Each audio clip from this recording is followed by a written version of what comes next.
Good evening, everyone, and welcome to Transpicuous Views. It is January 25th, 2018, and tonight I have a special guest. I have the man who I think in 50, 100 years from now is going to have some very neat footnotes in history as being the guy who predicted this decade, this moment in time, more accurately than certainly any of the mainstream people.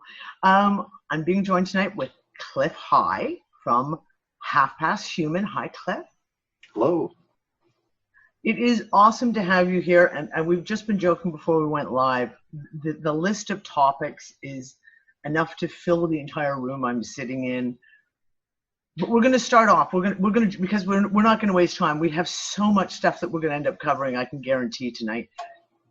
You had something you wanted to get into right off the hop, and I'm like, let's go. And that's the concept of what I'm calling UNet, or the Universal Internet. And the idea is that as a species can invent an internet, it will do so. Okay, it makes so much sense to have it interconnect and so on. I think it's a natural step in a technological evolution.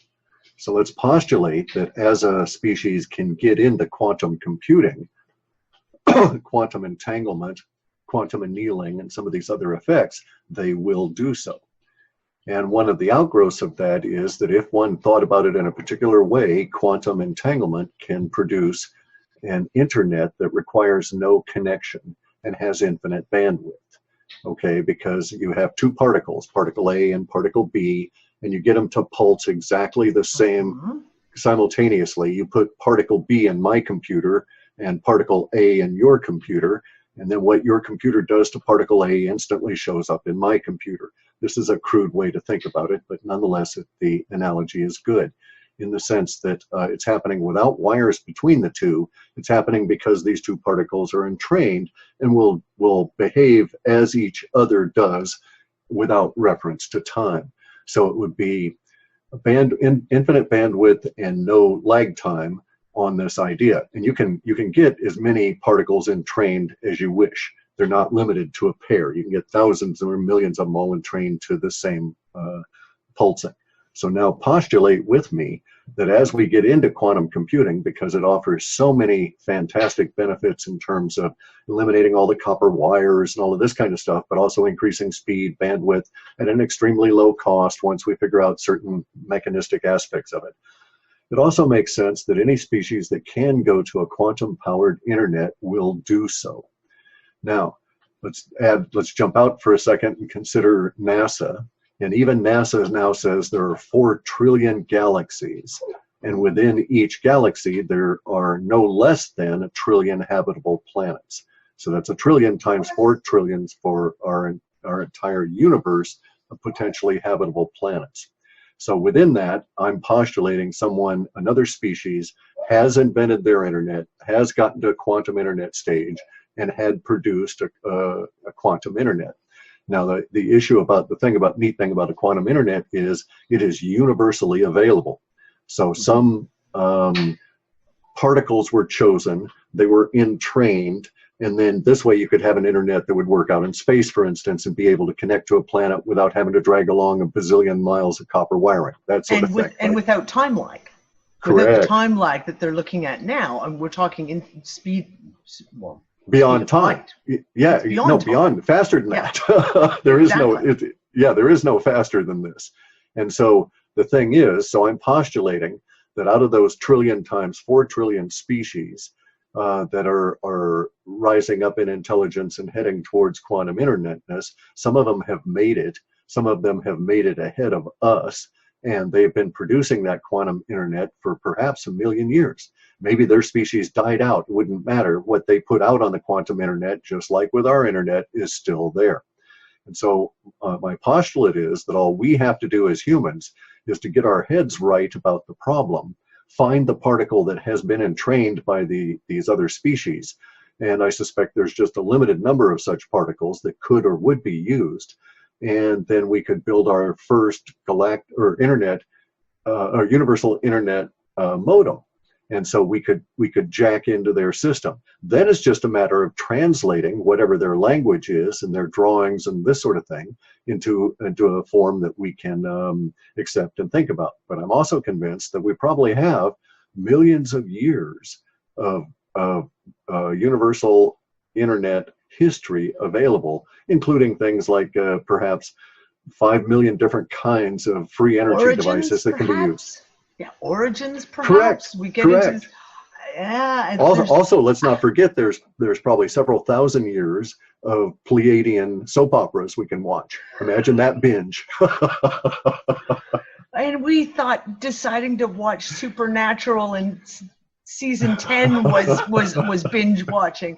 Okay, so look, China's already doing this. We know China's already doing the tests. They've succeeded in a lot of them. They've done quantum entanglement. Yes. Yes, they have. And now we're looking at their setting up. They're looking at setting up some form of an exchange method that would use this as the communication device.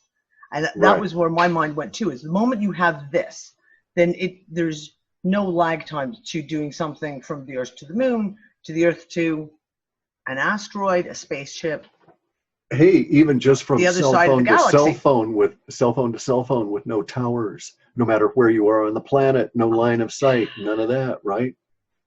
Once we can figure out how to encode and tap, we could do it with Morse code by tapping on top of one molecule if you had a decoder on the other end.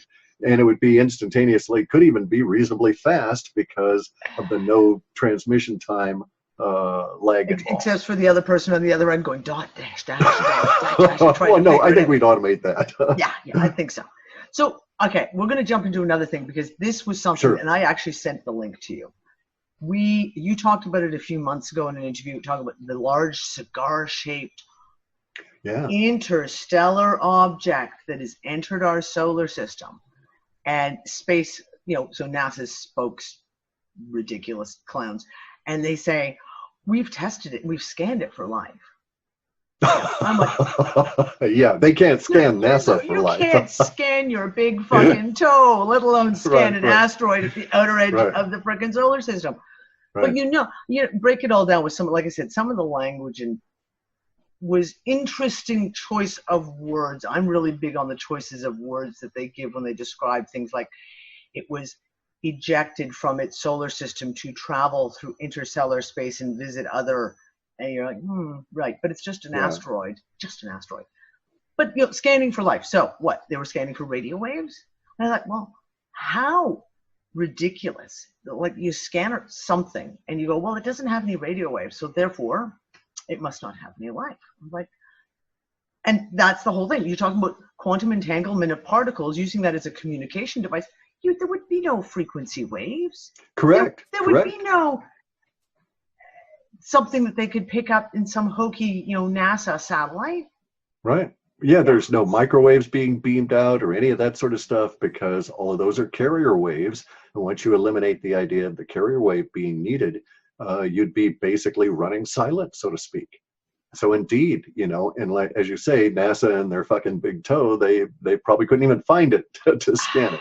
But the rocks, as they called them, there's 3 of them now that have entered the solar system. They're all moving very fast. They appear to be on moving on trajectories that are purposeful with an intent to sling out again using the gravity of the sun. So they're not just rocks that have randomly been ejected and been captured by our sun. They're not These just guys, wandering aimlessly. correct. And they have a trajectory that will take them outside of our solar system again because of the slingshot effect near the sun and then out obliquely through the side of it, so to speak. And so very curious, and we'll never get there in time. They'll leave before we have a chance to get at it, but I doubt very much it's a long cylindrical chunk of rock the way that the NASA artists painted it. And the stuff that's coming out of the European Space Agency and the Russians suggests that it's anything but a tumbling asymmetrical object. Just so in other words, randomly. the Russians actually said that the rate of rotation, it is moving, and it's not really tumbling the way it was described by NASA, but the rate of rotation would be sufficient if one wanted to establish an artificial gravity. I was going to say an artificial gravity field within the, because So there's been a lot of talk. There's been so much talk about, you know, disclosure again, and I've talked quite a bit in the last few months that it feels like we've looped back to 2012 again. Like there's just the topics of conversation that we were having in late 2012 are now have been repeating right into the whole January 2013/18. And of course, disclosure is imminent. That was the big piece. And it's doing it again. We're hearing a lot of this stuff. And of course, we're seeing a lot of shit in the sky. We're seeing like unbelievable fireballs and unexplained. And some of the videos are getting downright like, okay, seriously, someone official's got to respond to this sooner or later. So what do you think? Like, I mean, are we looking at, you take into consideration these three interstellar objects coming into the solar system all within a same relative time period? Are we almost in single file? Yeah, exactly. Yeah. Marching very orderly, you know, tumbling very orderly, like through the universe. Are we looking at perhaps, are you getting anything with the web bots that's suggesting that perhaps maybe we're going to see something along this line come forward?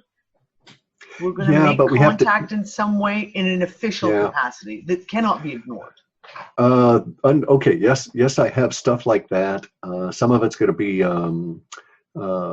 visible this summer, but also but we have to be careful about that because the officialdom relative to this subject, when we bring those two sets, I work on fuzzy set theory, and so when we take officialdom set and we merge it with disclosure in a realistic fashion set, we end up with space war.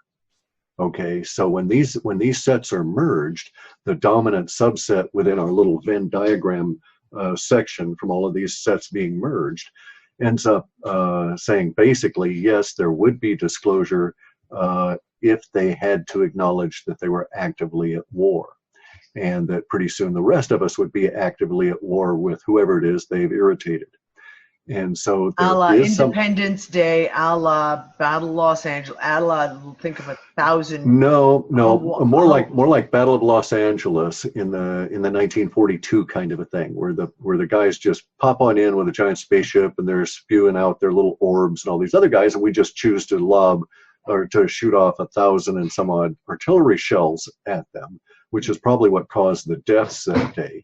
Yeah. But there was nothing happened. Nothing happened. Nothing to them. No. And also it was folded up into a movie, dozens of movies, all making light of the issue. Okay, so, but it's actually not that kind of stuff within our data sets, because our data sets would suggest more towards the idea of the military-industrial complex and the absolutely batshit crazy people in charge of them,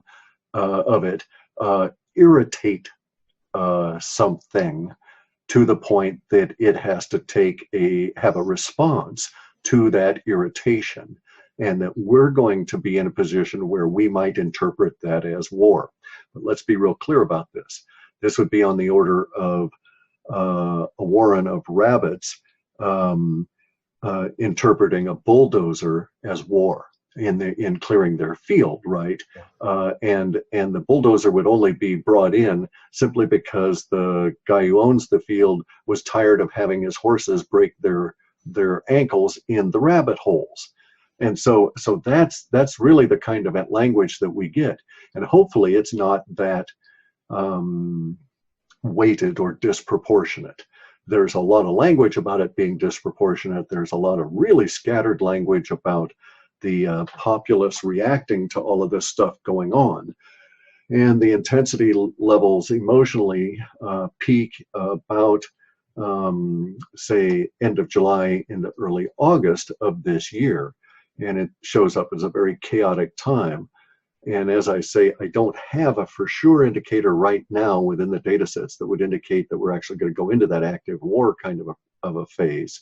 But okay, and then one other aspect of it is that there are sets that suggest that there are thinking humans that will be approaching issues from a different perspective, right? And so some humans will recognize, oh guys, you know, in this relationship, we're the rats, you know, we're the rabbits, we're the ants in the experiment, and so we better get our heads wrapped around this correctly if we want to just, you know, be peaceful and avoid this problem. But that's really where we're at now.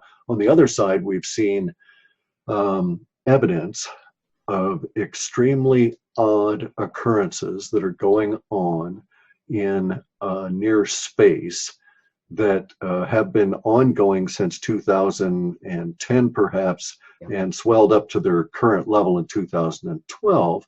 And these odd goings on relate to millions, tens of millions perhaps, we don't know, of objects coming into our upper atmosphere over the course of this time. And these objects are giant envelopes of water. Okay, they're not the frozen micrometeorites. These objects are extremely large. So they would be flattened out, and they might look like a donut or a sort of a flattened out spheroid with a dimple in the middle and the top and the bottom, sort of like a flying saucer. And they're not frozen. They're still active in a water state. Liquid. In deep space. We can see the pulsation coming off of them. And the weird part of it is that these things would, let's say, they might be the size of mass-wise, say 5 or 6 city school buses. Good-sized critters, right? Volumetrically, I wouldn't, because they vary, I wouldn't peg a number to them. But what's even more interesting is none of these potentially tens of millions of objects, but certainly millions of objects, none of them have hit any of our satellites or any of the debris around our planet. And when photographed by the Russians, they actually drop underneath the space station, go along, and then come back up on their original trajectory to come on into our atmosphere. So quite an oddity. Again, not just tumbling randomly through space. They have a spin, they have a small spin internally, and they are also pulsating. And we can't make water do this in any discrete environment. We can bombard it with microwaves and do all of that kind of stuff from the outside, but we don't have the technology to make water behave this way, nor do we have the technology to make it fluid in space. And there's no heat signature, so it's not like the water's being heated in any way. Very interesting stuff. They mostly don't talk about it. They're entering the atmosphere? Correct. Okay, have been since at least 2012 in quantity. Okay, so here's the thing, and I, again, been talking about this a lot over the last couple of years. Rainbows.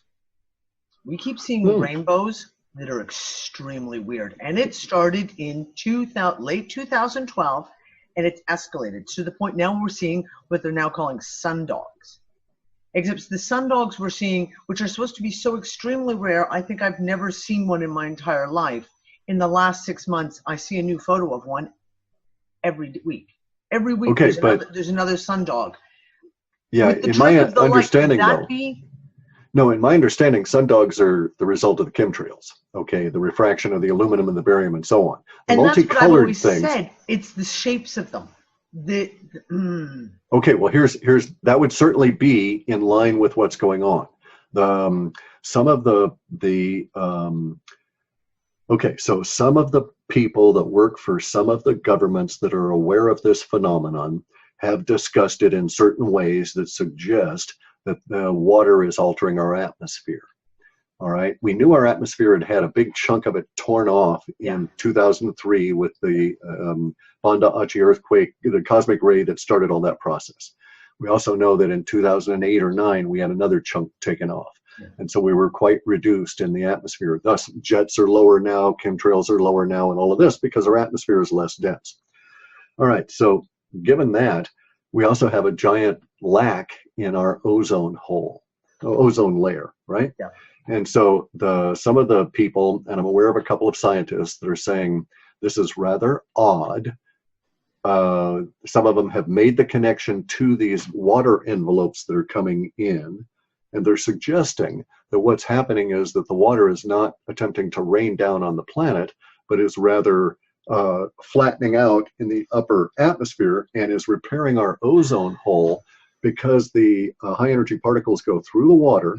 They cause the hydrogen and the oxygen to split apart with the energy. The oxygen under the conditions up there combines with other oxygen into O3, and you get ozone. Because they're saying there are areas where within the giant mass of the ozone damage, we're seeing new ozone pockets form. Okay, something that should not occur. That's really interesting. Okay. That opens up so many questions. I mean, literally so many things that we have I don't seen have a lot in of the answers. sky. This, because I've never heard this before. This is brand new information for me. I'm going to have to literally go down a rabbit hole and go research this because this is fascinating. The things that we're seeing in the sky, because like I said, we're seeing what's being tossed off as tricks of the light. And it's a lot of times I find tossed off as, oh, it's chemtrails. And it's too easy to just stamp a label on something and then not look at it any further. When we see things, for example, like the weird things at sunrise and sunset, when the sun seems to come up and then it goes down and then it comes back up again, 2 suns, etc. If we're talking about another layer, especially a liquid layer, because of course that's going to have a refraction and reflection that is going to be completely different than air. That is just fascinating. Well, it begs all kinds of questions, okay? It begs questions all the way back to historical accounts of such things in the distant past, some of which went through from the Vedic literature over to the Sumerians and then over to the Jewish literature to end up in the Bible, right? The 40 days of rain, that kind of thing. Because we are seeing rivers in the sky. We're seeing these lakes effects in the sky, both of which were forecast in my data sets perhaps 6 and 7 years before they really appeared. And they were, we've seen those, they're continuing, the rains and everything are continuing, but we're not seeing a commensurate loss, perhaps not, a loss of ocean volume to compensate for the huge amount of water that's coming in everywhere. But in any event, the questions that really are being raised here are being raised by those people that have access to gear I don't. And so I've seen some of their questions appear in their discussions. And these are the guys that have really good telescopes and this kind of thing and access to the surveillance satellites. And they're pondering the question of, why are these things coming here? They're not going to the moon. They're not going to Mars. We don't see them around any of the other planets. We only see them coming to Earth. And then you couple that with the thinkings of these European fellows, these 2 scientists, who are suggesting that what they are doing is causing the ozone to heal itself. Then it begs the third question, if that is the case and it's not accidental, if it's deliberate, then under whose direction is it being done? Well, and water is a vessel for memory. Water contains memory. We know that we can program water, right? That Dr. Emoto really conclusively covered so many out and left so many open doors still for us to investigate when it comes to water. Water is, in my opinion, the most unique substance. It's a huge mystery. The lattice effect and stuff. Water molecules only exist when you're not looking at them. Among other things. So right. If we're looking at the fact of like these giant discs, structures, if you will, of liquid water that is under, it's obviously it's coming in under its own energy. It's coming in, it's doing a job, what is we perceive to be doing a job, which says to me it's consciously there, whether it's by its own consciousness or it's being directed by an external consciousness. Are you getting any? Sure. I understand exactly what you're saying, and our immediate issue at the moment is that as it's going through the atmosphere, yes, it appears to be fixing the ozone at some degree. We don't know if it'll succeed in staving off our problems that would appear in 2023 and onward with food production, but it just may by then. But then it's raining down on us. so then we have some other questions that arise from this, and such as the impact of all of this new water coming in on a planet that's going into an ice age. Will it contribute to glaciation? Will it stop the degradation of the ocean coastlines? Because the ocean levels have been falling over all these past years, and scientists said, no, that's an illusion, it's not happening, and so on. What's actually happening, of course, is the Earth is expanding underneath the water, and so the water is flattening out relative to the coastlines. But within this, we don't know if that's going to be compensated for by the amount of water falling through this process and arriving here. Now, from my perspective, what's also really interesting is that the Dogon tribe, with their references to the Nummo, the creators of humans, who came from the Sirius cluster. These were aquatic beings. These beings were known by the Dogon to be not only aquatic, but masters of water. And they arrived here in ships that were powered by liquid copper, and the ships themselves were mostly water, and may or may not have had a skin of anything other than energy for all we know. And so these are beings that can actually transit through interstellar space and, poke along at whatever speed. And they're, as far as we know, they're not warping space and time to jump from point A to point B. They're just quite content to get in their little bubbles of water and scoot on over a few, because they're mostly immortal anyway. So take the scenic route, they don't mind. There you go. Yeah, that's right. Scenic highway. Take the scenic route, go around to the far side of the moon. Right. Check out picnic lunch and yeah.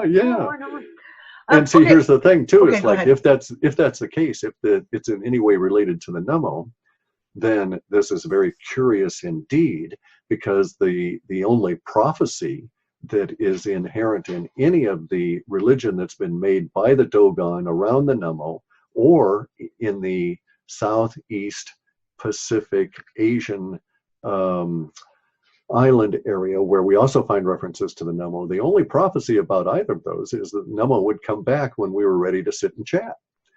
And so it's like, damn.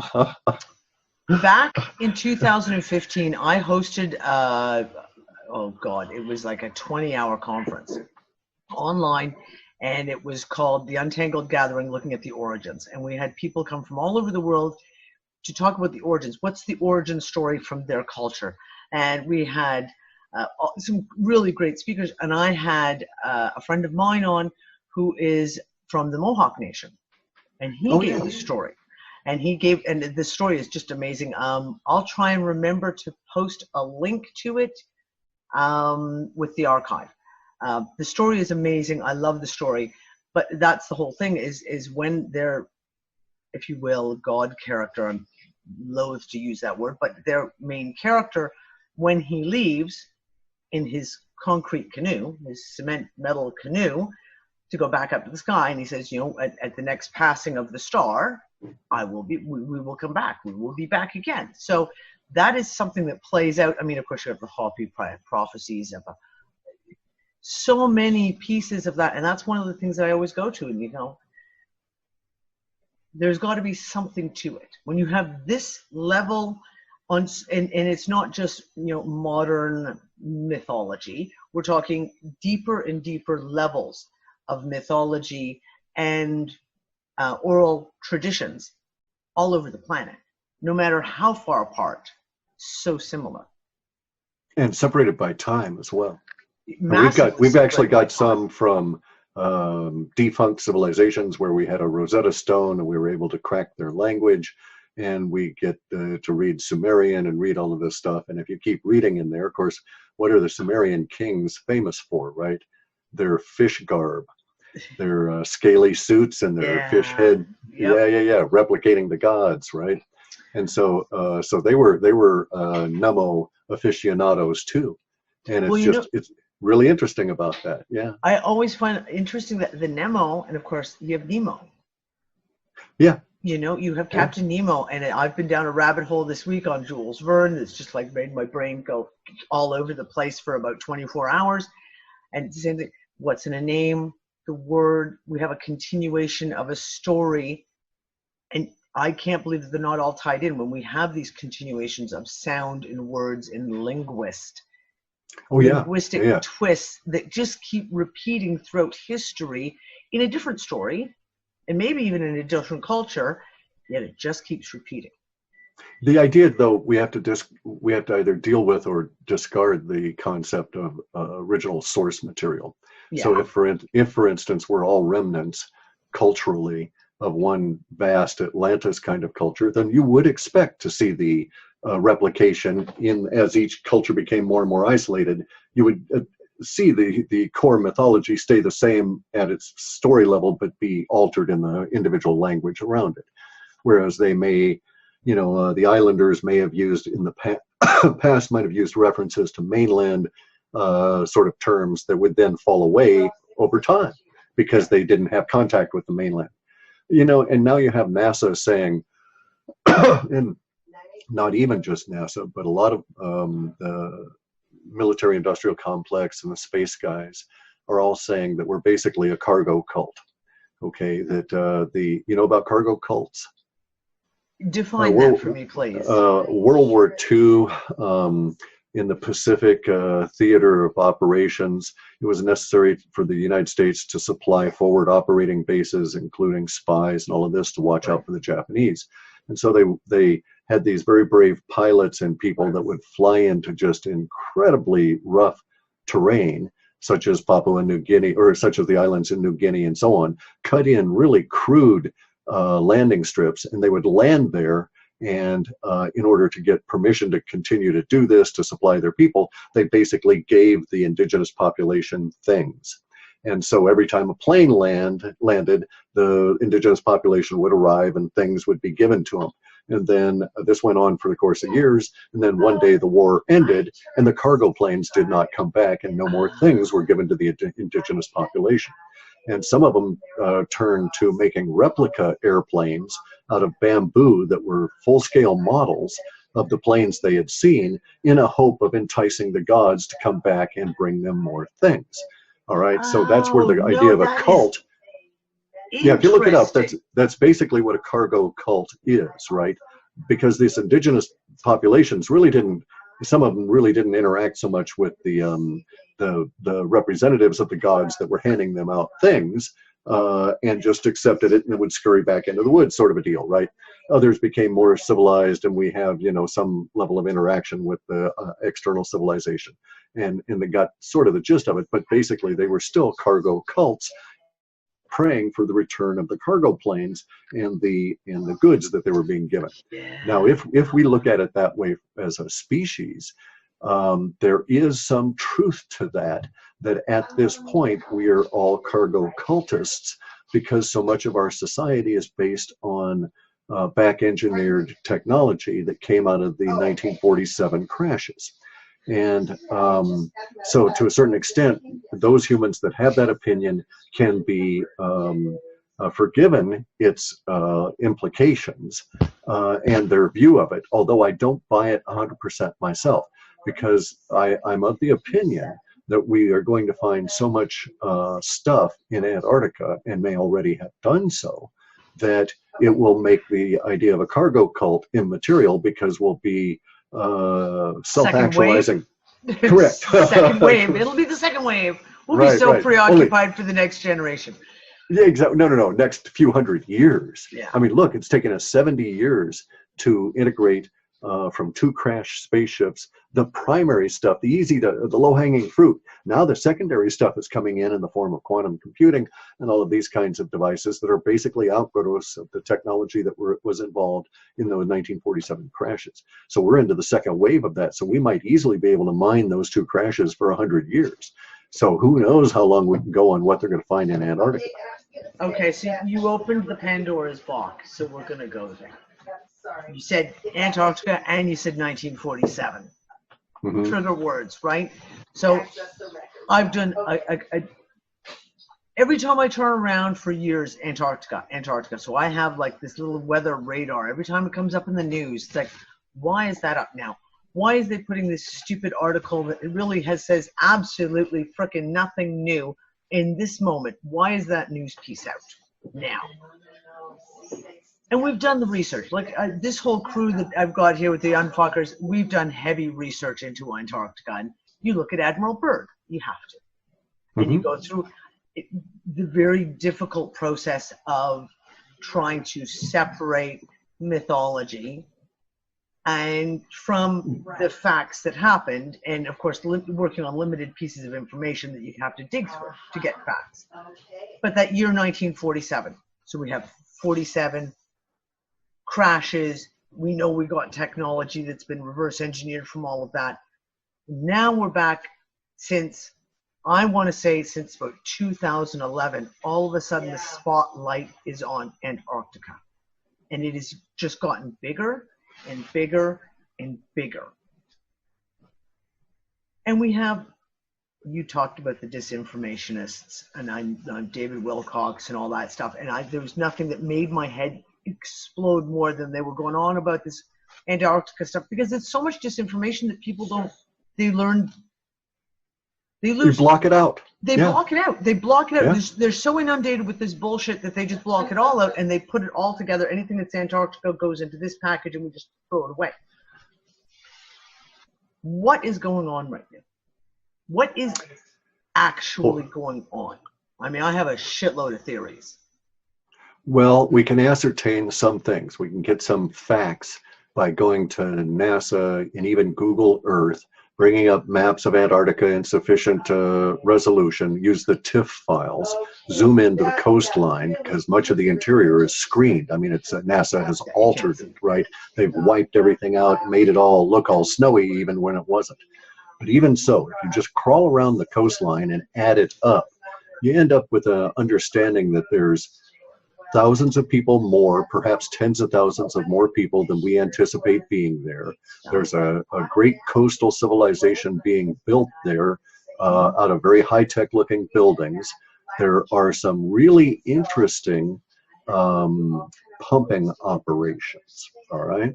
You can see some areas on certain parts of the coast where giant tubes have been built that go down into holes, and because of the angle of the satellite photo, you can't see what's down the hole, but you can see these giant tubes are being used to pump something out and likely air down into it. So wherever you see these things, you know there's some underground stuff going on, and we're not talking ice. At those places, there's snow around, certainly, but these places are on solid rock at giant big fissures or caves or this sort of thing. And you can count about a half a dozen of those. You shouldn't have much trouble finding those. You'll even find, and you'll even find that you find landing strips, and you find lots and lots of airplanes that are in standby mode. Now this, or that are not stashed there, but are idle. And this is interesting because Antarctica is mostly a no-fly zone, and yet there's a lot of airplanes there, big airplanes too, and not the C-130s that are flying from the States to supply people. And mostly they're not doing that anymore. Okay, it used to be that the C-130s took off from McCord Air Force Base up here, and they would fly down to Antarctica to stock everybody up on all of their supplies and so on. Now the space and the people, the civilization down there is so large that they have to do it with lots and lots and lots of ships. Well, And so we you have see, a friend who's yeah, a merchant marine.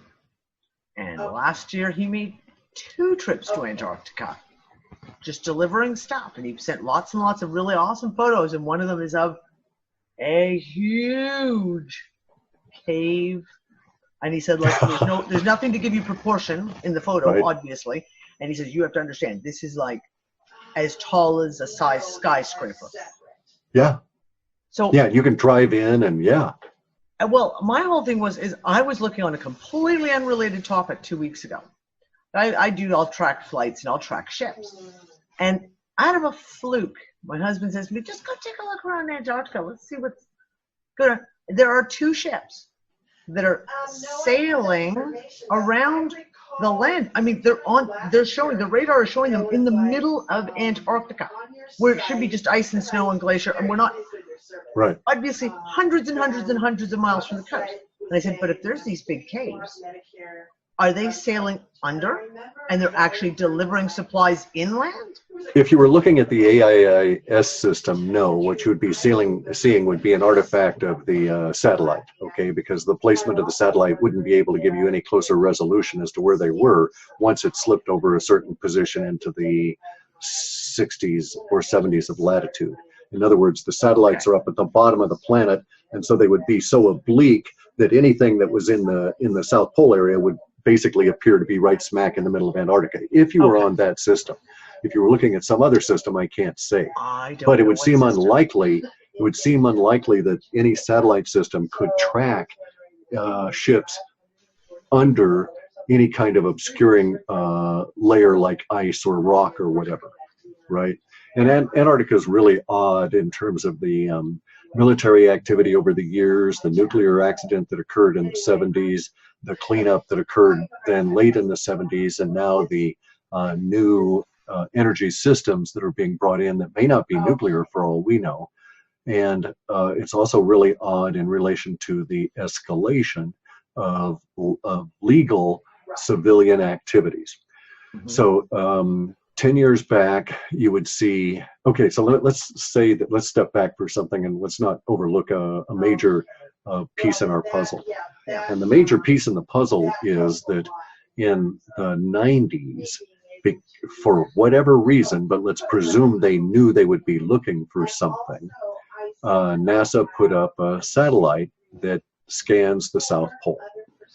And it doesn't just do it in regular visible light or infrared or ultraviolet, it does it at a magnetic level. And they said that it was going to be, that the satellite was for magnetosphere analysis of the Earth, right? Yep. But there's a lot of BS involved in that because the satellite never looks away from Earth. It's only always, and it was a southern pole insertion into an orbit, which was difficult for us to achieve. So they put some considerable effort into it. And it is always scanning down on the continent. I think it went up in 97. I'm not sure. It was 96, 97, or 98. But the upshot of the whole thing is that all of the Antarctica stuff just took off like mad in the year 2002. Okay, and that's when they discovered this magnetic anomaly under the ice. This magnetic anomaly is large. It is continually powered. It is obviously, can be presumed to be a powered source or a power source of some kind because of the way that it disrupts the magnetic influences that the satellite was looking at. And they've been focused on this area and this magnetic anomaly ever since they discovered it in 2002. It is close to, let's call it the border of what had been formerly claimed by Germany, okay, in terms of New Schwabenland and the area that had been marked off. As far as we know, the Germans never penetrated that far into Antarctica. As far as we know, the only reason that there was a border there was because they flew and dropped the little Nazi pennants in order to claim their land. Right, exactly. But as far as we know, this was too far inland for the Germans to have penetrated in the 30s and the 40s. But nonetheless, we have Americans, we have British, Russians, and who knows how many other nations that are focused on this. Chinese are there big time now. Yeah, on this particular magnetic anomaly and this particular area. as far as I know, it's under an area that's still under ice. And so that makes it even more interesting because magnetism and ice are not harmonious. And so ice has a tendency to scatter magnetic waves and stuff, right? And so it makes it even more interesting that this intense magnetic activity can still be tracked from space, even if it's under a mile or more of ice. And so the supposition is that it could be like a nuclear power plant. It could be a power plant of some kind. If it is a power plant, then it has to be, because of the size of the magnetic anomaly, it has to be understood that this is a power plant that could power all of the continent of Antarctica if we were to maximally fill it with humans and plug them into the internet and be running, their Vegematics and all of that. Yeah, exactly. Everything all at once. Yeah.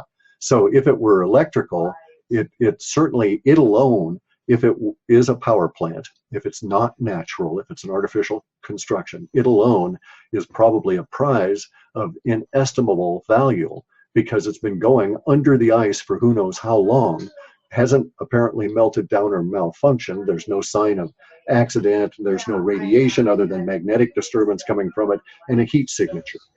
So I think there's a lot of people that are diligently trying to find their way down to it and to see what the hell this thing is. Now, this also brings up another issue. There have been a number of people recently that have been damaged in Antarctica and had to be removed. Mm-hmm. The supposition by a great number of people has been that it was some form of mycotoxin, some form of bacteria, virus, something like this. I'm of the opinion that we should not eliminate the idea that it was energetic. And so maybe scientists. First supposition. My first supposition immediately was that no, we're talking an energetic, a field of some type that just with some people it just twitched them off or on. Well, or maybe they just got too close to it. So you know, if it were a power plant, one could expect to find distribution centers. Maybe these guys dug down far enough that they found such a distribution center and said, "Hey, let's jab it with a screwdriver and see what happens." They were digging away and they hit the power cord and didn't go well. Right. So Antarctica is very interesting and very hot, so to speak, now. It's magnetically active. There's a lot of human activity. The military is down there even more than before, but they're allowing more of a civilian population in. Although I guess the criteria that are being exercised are quite stringent. I know of a couple of people, and I can't betray very much about them or get them into trouble. And so, but not very many people are discussing what they're doing down there. No one in any of the special access projects has said diddly squat to anybody, including Corey Good. So nobody knows what these people are doing, but we do know that there's some very large special access compartmentalized players that are in place down there, including Leidos, which is the recast center of what used to be called SAIC. And so this very large mega corporation that's always been involved in UFOs and back engineering and all of this kind of stuff gets such a bug up its butt about the Antarctica stuff that it takes its core scientific component and splits that off in order to compartmentalize it so it doesn't get spread out the knowledge into the rest of the company. Then it sets the rest of the company free, incorporates Leidos as its own little critter, and then instantly it's given special access projects in Antarctica to do, and whoosh, it's like mad down there in Antarctica doing stuff that it doesn't have to tell anybody about. So that's going on. We have these individuals that are being made ill by whatever it is they're experiencing, including John Glenn. And we have all of these bigwigs, the big names, who are all of a sudden deciding, oh, I'm just going to go visit the penguins. Like, exactly. Got to go down and pray to the penguin god. Yeah. Yeah. I've been watching this and I was taking notes and I've been doing research. And for example, just a month after Mandela's funeral, which of course was right down there at the very, how convenient to have all the world leaders, right? Just a hopper flight from Antarctica. Prince Harry was in Antarctica with a bunch of wounded warrior doing a track. Bullshit. It's been a continuous stream of dignitaries. We're talking and bizarre serious ones. Dignitaries.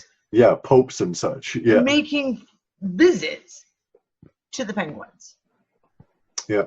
Gonna go check out our scientists down there. Yeah, because Yeah, we got to see lots about what science. ice is like, because we got global warming coming and we want to be able to remember it. Okay,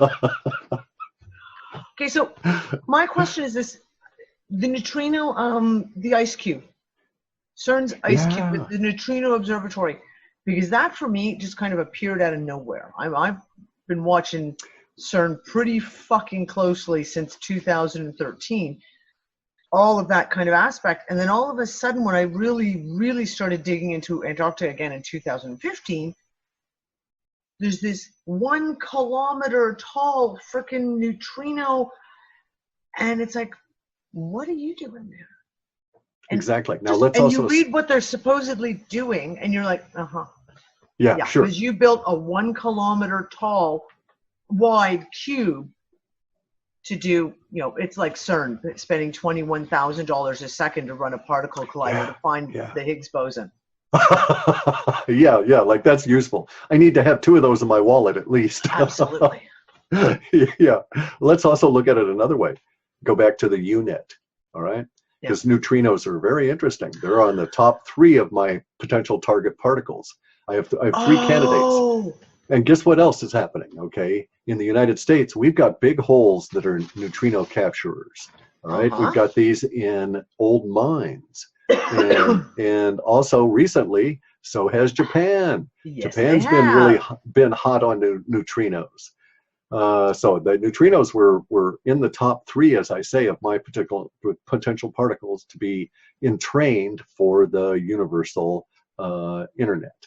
And so if that were the case, well, one thing you'd want to do is to capture some of the buggers, put them in a little can so you can shake them up as you need to and decode them as they're doing stuff. And interesting that CERN is hot on that. CERN is really an interesting thing. They gave us the HTML, they gave us a lot of the protocol understanding and technology that we've got on the internet now that runs this particular software, for instance. And yet they're also running the largest machine ever, producing more electricity than we've ever had on the planet. And they're bigger magnetic fields by than magnitudes of thousands of times of what our entire planet gives off. But they're just studying some little physics things. They're just looking for yeah, sure. Yeah, so they can hand out Higgs boson particles to people. Yeah. Sure. Makes a lot of sense. They're putting glass and look what I got. I went to and they're sparkly. All I got was this little sparkly thing. Right. But in the meantime, you and your children have been mortgaged to the hilt to help pay for this thing for the next 100 years. Well, I've looked at CERN from every angle. As everyone does, when you go down that rabbit hole, you look at and you start tying, what the fuck are they actually doing there? And so, I literally have, and I spent days upon days and hours watching I actually found myself a backdoor hack. So I wasn't seeing the live stream that they were showing. I actually had a backdoor where I could look in and see a lot of other stuff that was going on. I don't even know how I stumbled upon it. It was basically just clicking buttons in their system until I finally got somewhere. And I got to the point where I could watch, and I would call out the bullshit. I'd do news shows and call out and say, CERN said they did this, but look, here's the live, and they're still operating, so don't tell me. But there's more.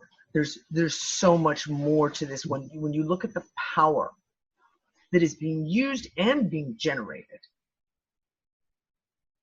The story just doesn't hold even a drop of water. And then you brought up quantum computers. And the same thing, I've talked about D-Wave since I first kind of fell down that rabbit hole and gone.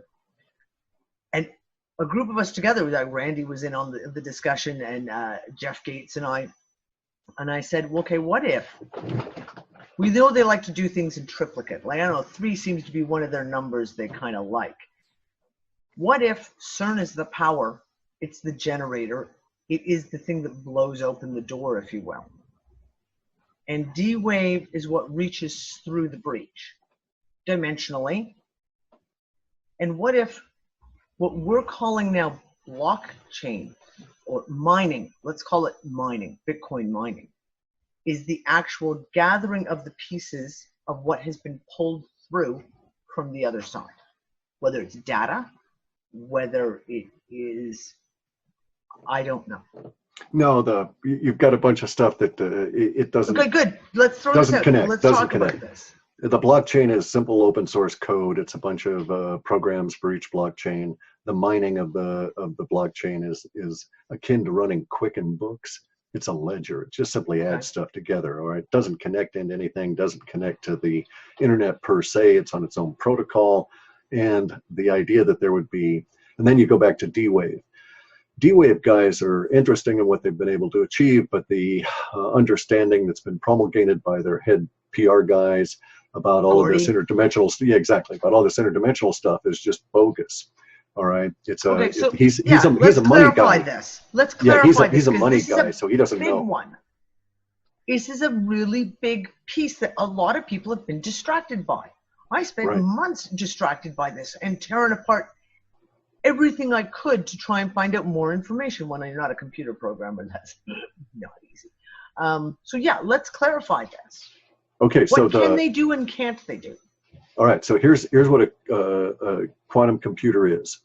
They take computer chips that are just like any other computer chip, except they have a special function in them. Yeah. All right, they are both and, not either or.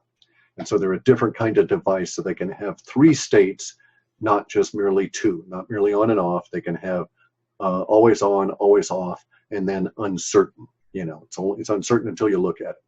They take these, they stick them into a stainless steel can, they seal that can, they pump all of the air out of that can. Right. Nothing thereafter ever touches those chips. Those chips are in no way connected to any damn wires or anything. They're just suspended inside this air evacuated can. That can is suspended underneath a device that runs microwave broadcast and receiving units and has them hover around the outside edge of that can. And it has these microwaves tuned. Each tuned microwave goes to a single Q chip, a single qubit they call it. Again, they don't touch the can. They communicate to the chips only once, really, each time it's run, and they only communicate to look at the data. And as soon as they look at the data, it's destroyed. But they've had an image of it that they then laboriously, because this is an analog process, they then laboriously get it up into a digital machine to display it on the display that you've got and into your software program. But so those chips are reacting to the quantum flux. Okay, they're not going into interdimensional kind of stuff. And in fact, the D-Wave guys go to huge amounts of trouble, giant amounts of trouble, to make sure that there's no no kind of interdimensional cross pollution. So they pump out all of the air so that you don't have any randomly oscillating air molecules inside that can. Right. They then freeze that can down to near absolute zero, so that if there is anything in there, as well as the molecules in the can itself, are not vibrating. Right. Such that they're able to get closer and closer and closer to the quantum flux. So the idea that the D-Wave computers could bring anything over from another dimension is absurd, because they never touch that dimension, and the only time they're read, the only time that the qubits are active, is when the microwave pulses out at them to get a picture of their current state, which is then translated through this process into your quantum computing software. And the reason that it's beautiful stuff and it's cool is because of that third state of potential. You can use arrays of qubits to represent, or to have an actual consensus chip register that contains all states all at once. And you write a chunk of code, they flash that chip to see what state it is in at the time that code executes, and 8 out of 10 times it's the solution to your problem. But there's no data transfer that occurs between us and any other dimension at all. And anytime people bring up the idea of dimensions in this sort of a context, it brings a context, a connotation in people's minds of old TV kind of stuff, where you could have a dimensional rift and step through it, right? Yes. And it doesn't work that way. So the other dimensions we have, they're around us continuously, and we know they exist. Ultraviolet, infrared, X-rays, gamma rays, all of these things we cannot see because our senses don't present this to us. So there's no way we're going to turn ourselves into an X-ray being and step into the X-ray dimension. We're also not going to turn into an infrared being and or an electric being and step into those dimensions either. Nor is there cogent cognitive capabilities in those dimensions that we could extract anything from. So what we're rather doing with these qubits is taking a dynamic read off of the state of universe and representing it in this level of uncertainty, because is it on, is it off, or is it both? Or is it both? Okay, correct. Now, here's the thing. So, because I fundamentally get that, and we go back to the use of words, and the word is dimensions, and this is such one of those fucking words that when you try to, everyone has their own definition. And you get, you have your science fiction definition, like you say, where the doorway opens and you cross over into the other. So it is a very difficult, English is a really difficult conversation to have in a lot of ways, because we just have words that have too many meanings and are too open to perception and bias, right? But we talked about quantum entanglement, and we talked about, especially what you were just saying with the quantum computers, it's on, it's off, it's both. Could there possibly be, in a way, and maybe that's the better way of explaining it, is that through quantum entanglement, that these particles, how do you bring that into English? Open the ability, if you will. It opens the fact that there's this, and there's both. And then the choice is made. And we look at the observer, the concept of in quantum stuff with talking about the observer. Is there a way that quantum entanglement could be used, even like what we were talking about with this universal internet? Sure. That they could be passing information from one place to another place in a way that we cannot maybe define. Like I said, I'm trying not to use the word dimension. And I'm trying sure. I understand what you're saying. Yeah, I get it, right? But here's our fundamental problem. In spite of the protestations to the contrary, there is only here, and there's only the ever-present now. From a thought experiment based on the idea of this, what I call the little bloop theory, also called we're going to get into that too. Okay, but also called refined string theory by some people. But from that concept, there's only this one universe, only this one instance of it. And so we could conceptually be drawing in information from Sirius or from the Pleiades or from Antares, but from another dimension, no. From another universe, no. Because the multiverse, insofar as our conceptualizing it here on Earth, doesn't exist. We have certain thought experiments and certain actual experiments relative to how humans can muck about with time that basically establish that the little bloop theory is correct and that the pulse is correct. The pulse is also conceptually at the heart of the Sikh religion. It's at the heart of the Jain religion, both of which have ties to Sanskrit. There are discussions of this kind of a concept within Sanskrit, and the ideas are multivaried, but they don't include the idea of a multiverse because of the nature of the pulse that is working out of consciousness. So consciousness is, period. It just is. It can't be altered. It can't be, so you're never going to have an altered consciousness. You're never going to have an enhanced consciousness. You're never going to expand your consciousness. You can expand your awareness, alter your awareness, and alter your mind's ability to be aware of consciousness, but you can't alter the underlying consciousness. Consciousness actually forms the pulse itself. The pulse forms complexity.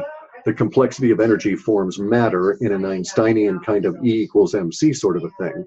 And Bob's your uncle, we've got a universe. But we've only got one of them. And the pulse, even though it is infinitely variable and infinitely complex, it is within a expanding infinitely, but closed conceptually system.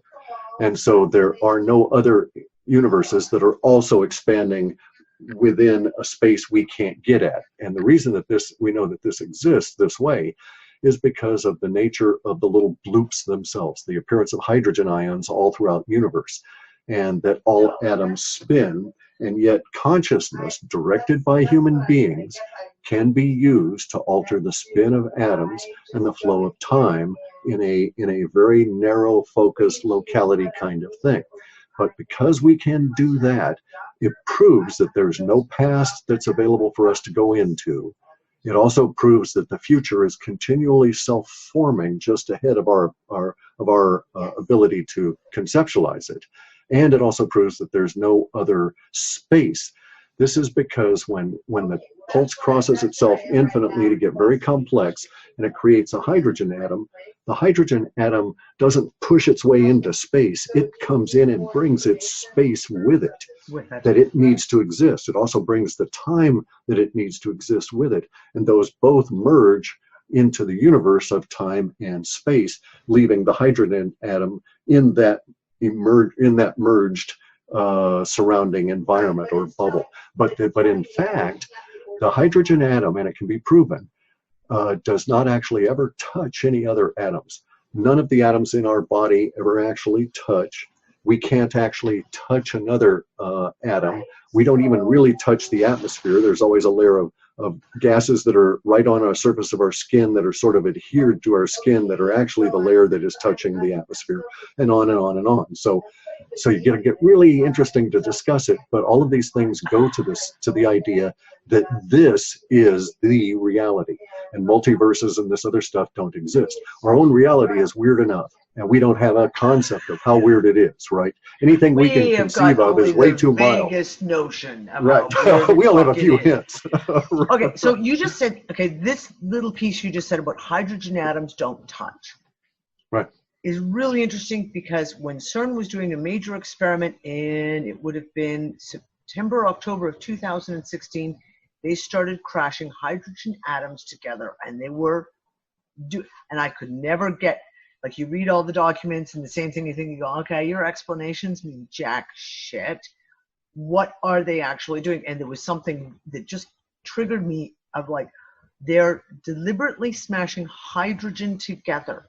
What is the effect they are trying to come up with? What is the why?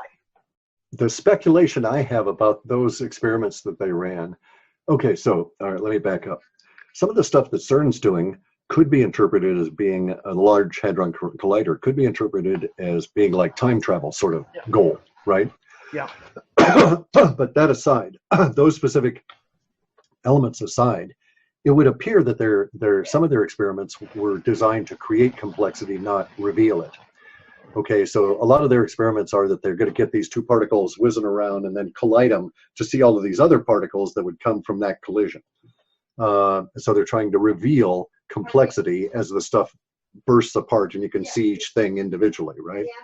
And they have special cameras and gear that is intended to grab these things at very fast rates such that they can examine them because their entire existence is less than a millisecond, that sort of thing, before they fade out. So obviously they're mucking about with stuff at the edge of the creation of reality. Now, another way you could go on this would be that you could, if you wanted to, decide, okay, let's build stuff. So let's, instead of trying to reveal complexity, let's try to make the pulse really complex by shoving all this stuff together to make the pulse recreated in this new complex form. But in order to do that, you've got to get through the space and time barrier that's around each and all of the molecules. And so that's when it gets really interesting. And I think the hydrogen experiments were an attempt to see if they could, for instance, use the energy at their disposal to create element 115. Now, I think that they're after element 115 because of its ability to be used to warp space and time, and because of its potential. Theoretically. Well, no. Okay, no, anecdotally or reportedly, all right? It's not a theory because we have people reporting that there's reverse engineering going on, that it was centered around element 115, which we didn't even know about. And then 10 years later, we discover element 115 in other solar systems through refractory spectroanalysis. So we know the element actually exists. And so there's not theory about that. It's a report about it, because I haven't read any theories that said if you could create element 115 and whiz a particle around it of this size, this close to it, my theory is that you would be able to jump space and time. Rather, we have, instead of a theory, we have reporting. We have people saying, I worked on on a spaceship teardown. We got a bunch of people, they tore down this thing, and it's a little mini particle accelerator, and it accelerates a particle up this tube through a short tuned tube to a lump of element 115, and Bob's your uncle, there you go, your spaceship's over in the Pleiades. Once it whips around, it causes a time distortion, which is perfectly in line with this scientist, this Russian scientist, Kozyrev, who did all these experiments on time, and he was an astrophysicist of some real note, got bound up in the Soviet Union politics, went to the Gulag, had a lot of time to think, came out, did a lot of experiments about time, and some of the things he discussed would go to the same space as the engineers that are saying they worked on reverse engineering these power plants, and at the core of the power plants was a stationary lump of element 115 and the ability to shoot little particles at it. And Kozyrev would have said, oh, of course, that's for this effect that can be created in distorting the ever-present now. And see, this is why it's necessary that we think about this in a specific way. That's why I use this language, the ever-present now. Yeah. So you and I are doing things in the ever-present now around a sphere, independent of our time zone. And this ever-present now also exists around our moon. This ever-present now is throughout our entire solar system and throughout the entire universe. And so there are now things going on among those trillion times 4 trillion species that are within our ever-present now, and we're totally unaware of them, right? But the ever-present now is let's think of it as a thin barrier or a thin layer, not a barrier, but like a cling film, okay? And this cling film is over our consciousness, our awareness of our consciousness. And if we can do certain things with element 115, that just because of the nature of that molecule and the energies that occur when you pass another molecule or another ion right over it, you get a situation where you can take that cling film and momentarily disrupt it and then put it back together again. And when you do this, you find that you've been able to move through space, and you've been able to move, well, you've been able to move through space, but you've been able to move outside of time, because you're not moving space per se. All right, space is universal. So when you're outside of time, then you're not in the moment of now. Correct. You're in the moment of the void. Okay, so here's how it works. There's a pulse that creates me 22 trillion times a second. Yes, there's a void that destroys me. Right, a void that destroys me 22 trillion times a second, and thus my mind is able to manage the idea of motion, very much like stop and go motion inside a movie picture. If you just slow it down enough, you see it that way, right? Only this is at 22 trillion times a second. So we'll never ever be able to slow it down enough to be able to see the individual frames. Our closest attempt is through meditation, which is reaching into consciousness, which is trying to seek into the void. The void destroys us 22 trillion times a second, destroys all of universe 22 trillion times a second. The pulse recreates us in that period of time. And thus from there, all of our thinking needs to leap from that point forward. Now, when the complexity of the pulse increases to the point where there's a dense enough layer, it creates hydrogen. And that's the little bloop that comes into the universe. It's constantly creating hydrogen ions as fast as it can, and it's also constantly creating all of the other molecules in the universe and creating more and new complex molecules and new forms of complexity in the universe, because that's what the pulse does. It continually crashes over itself, getting more and more complex until it plops out matter. When it plops out the matter, there are certain conditions that exist. That matter is spinning. So every atom in our body spins. We get no rest in this universe at all, ever, even asleep, because our bodies are continually in a state of motion, no matter what. Blood's pumping, lymphs moving, all of this kind of stuff, all the organs and all of these kind of things never ceases. This is a side effect of the pulse recreating us 22 trillion times a second, is that we have all this energy that's occurring all the time. Now, when this happens, time and space come in with each of those molecules. Space merges into all of the other space around it. And so space is locally aggregated, universally available, okay?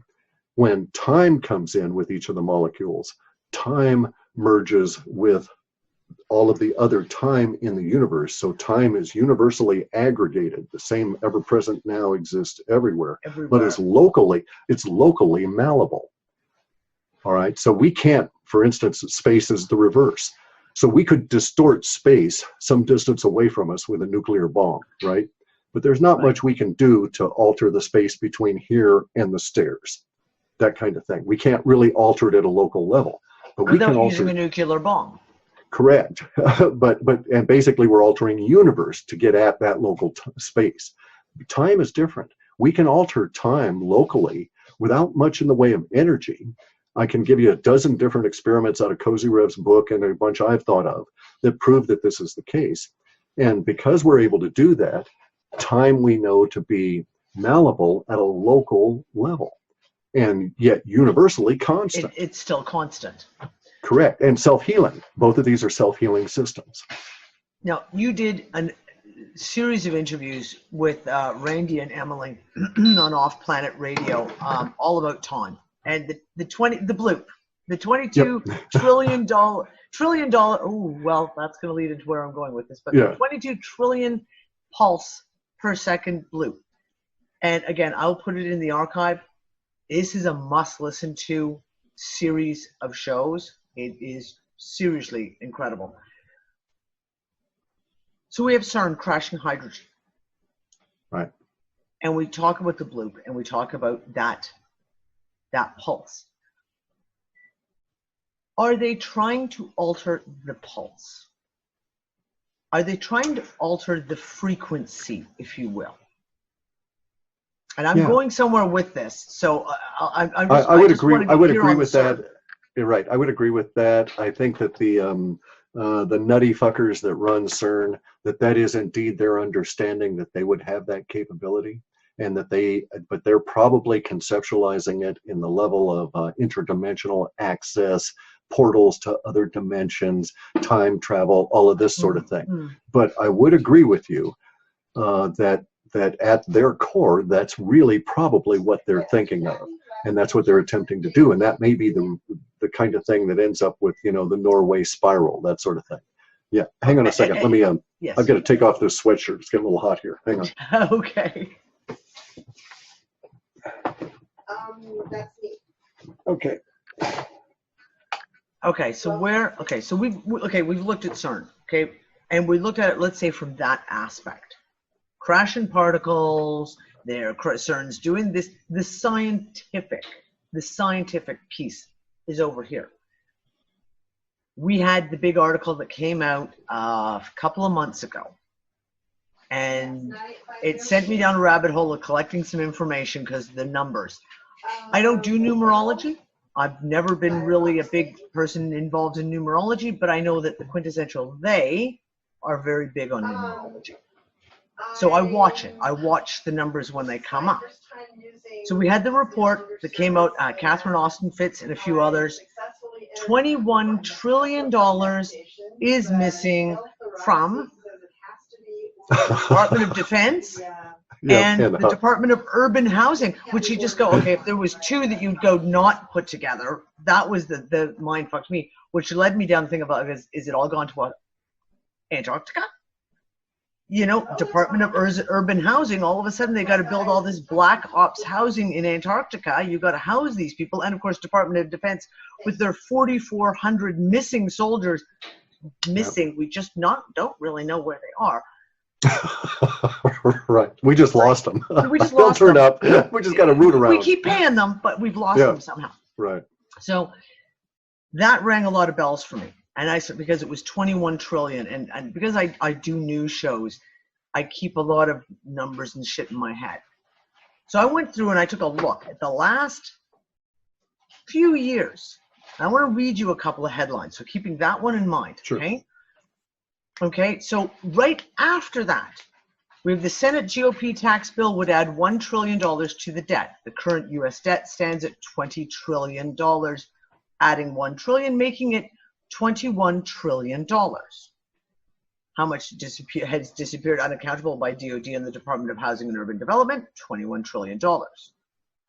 Now we have the big statement by McAfee saying Bitcoin is going to reach $1 million each by 2020, bringing the total value of 21 million mineable coins to $21 trillion in value. Article 2015, super rich hide 21 trillion offshore. With $21 trillion, China's savers are set to change the world. Central bank assets jump the fastest in 5 years to 21 trillion. The war on poverty, $21 trillion later. Big banks manipulate $21 trillion market for credit default swaps. China is posed to unleash $21 trillion to be invested outside of their borders. The 21st century US $21 trillion infrastructure project. Ex-Goldman exec uses cloud to upend 21 trillion market payment system. Estimated total of around 21 trillion gallons of water fell during Hurricane Harvey. Okay, 21 trillion, 21 trillion, 21 trillion. I mean, literally, when you sit there and you go, I don't believe in coincidence. Well, go back one, too. There's one more that they're not even talking about in there that won't show up. And that is that my 21 trillion comes from the number of hydrogen ions that would be found in this particular container as a result of this thing called Avogadro's number, which is used to determine the gram molecular weight of any given substance. And so that's where 21 trillion comes into at the hydrogen level. If you had a container of a specific size and you did this experiment, you would end up with 21 trillion hydrogen atoms or ions. Okay, so we know what resonant frequency is. Now, every energy is a frequency. Every energy has a frequency, if you will. So if we talk about a loop that is 22 trillion pulses per second, and they're pushing this number 21 trillion, and it's not just 21, but 21 trillion. Are they trying to set up some kind of a resonant frequency to be able to oscillate the 22 down into 21? And okay, well, the 22 is actually, I round up. Okay, Avogadro's number is where I get that number from.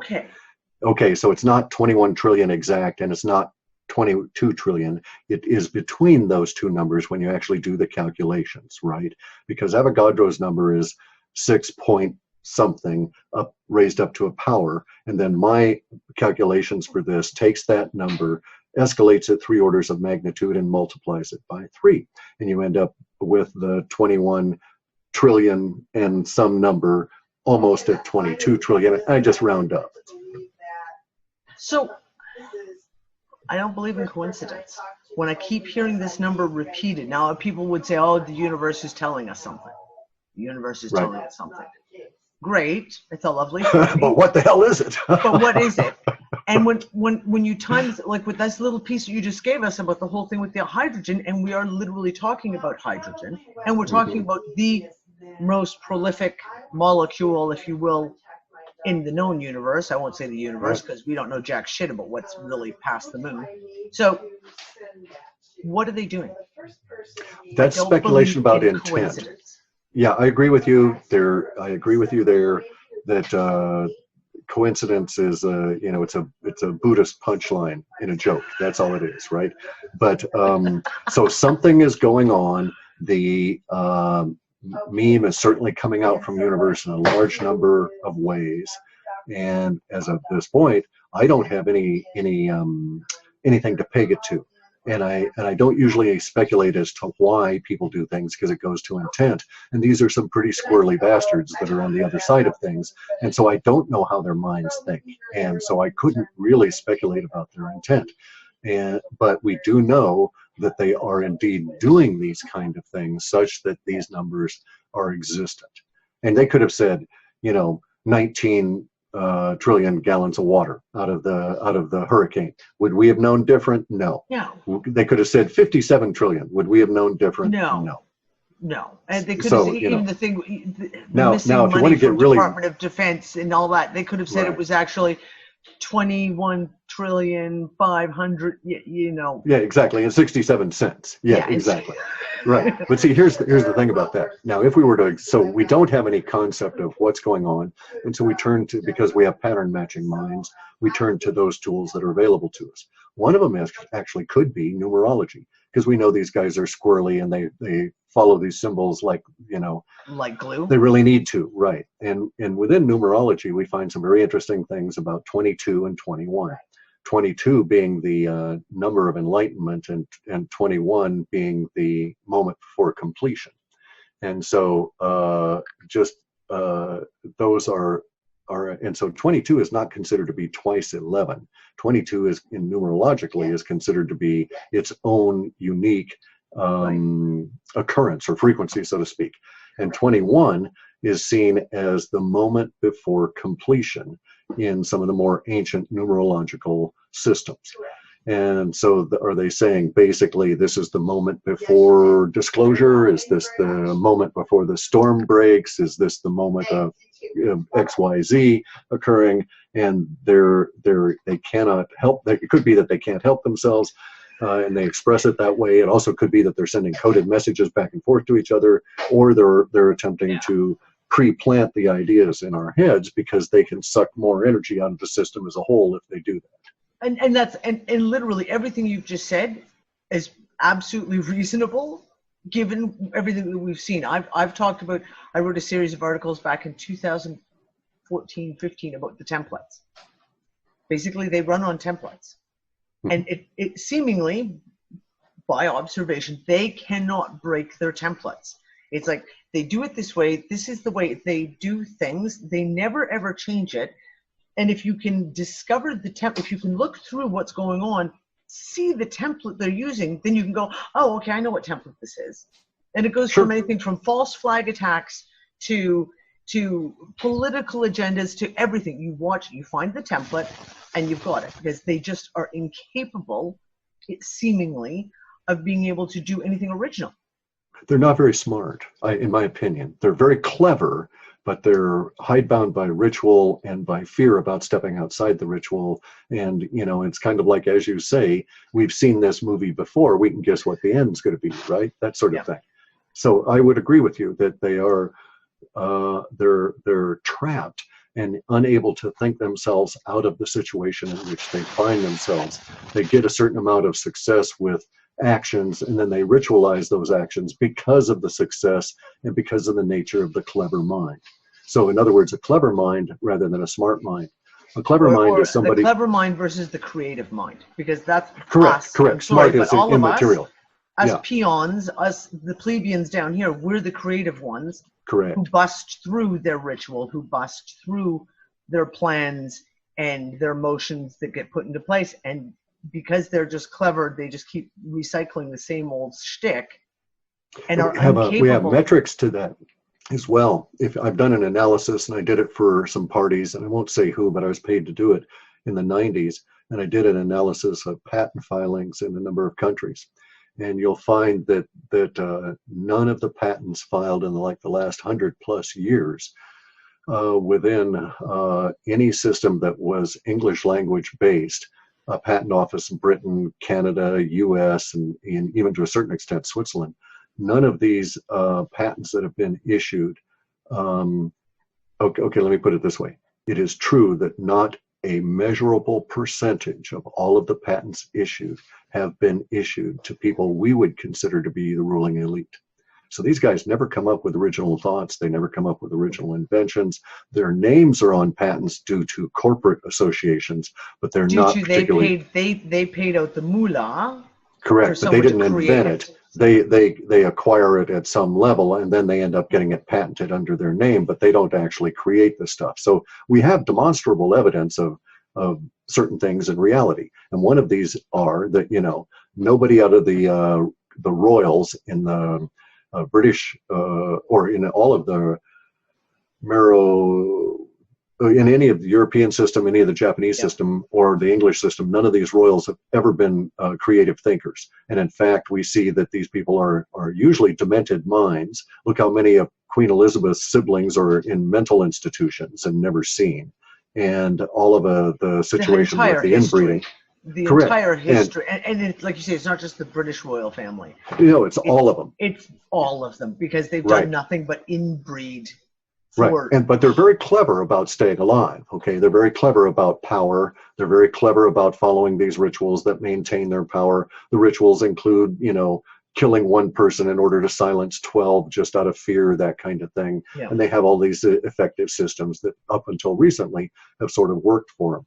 they're not aware of, and they resist change, and they've done a great deal towards trying to freeze things so that we would not move into a period of change that they were unable to dominate. And that's actually what's occurring, is that we're moving into a period of time where the ruling elite will be flattened in and subsumed by humanity. As some of the people are saying, they'll be drowned in our urine. And so these guys just, they're going to be disappearing over the course of these next 40 or 50 years, such that we won't even really reference them other than, oh yeah, that lunatic that claims to be related to, you know, and be the Queen of England, that kind of thing. One of a dozen people claiming it in 20 years from now. And nobody cares, right? Because the whole structure is gone by then. And it's totally changed. Yeah. Exactly. So yeah, whatever, you know, enjoy your delusion, have fun, right? But we're not going to bow down and buy you horses. Yeah. We're not going to buy you horses. We're not going to buy you anything other than a 6-foot hole. But we won't go there. This is the entire subject.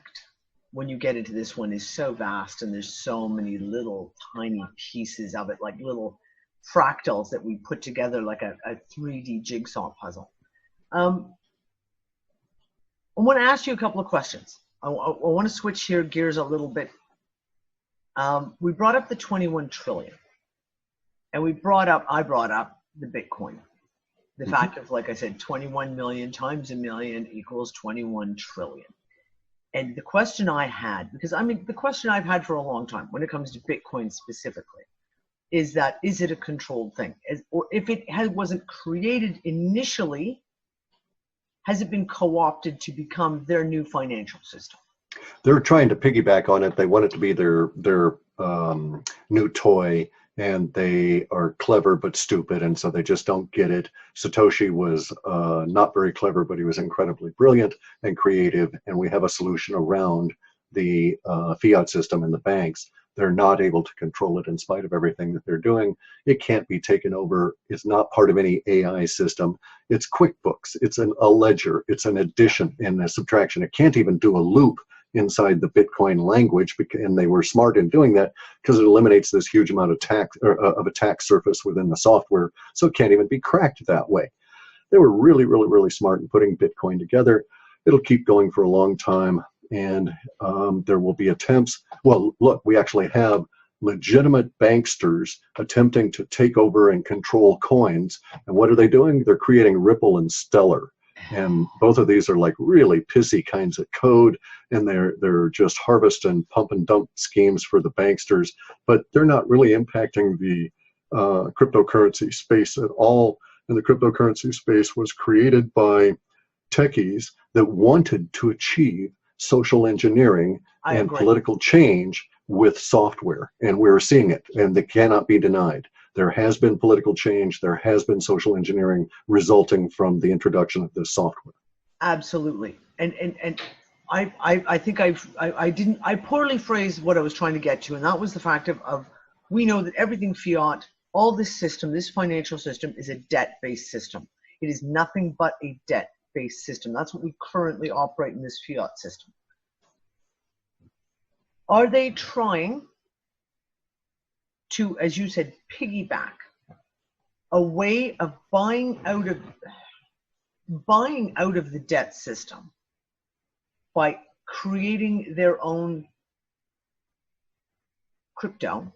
Whether they're going to try and use Bitcoin, which I don't think is going to be possible, but whether they're going to try and use Bitcoin or like their own Ripple or you know, one of these, are they trying to buy their way out because they have to somehow delete, make vanish this 21 trillion in debt? No, I would say perceived debt, because is it really debt?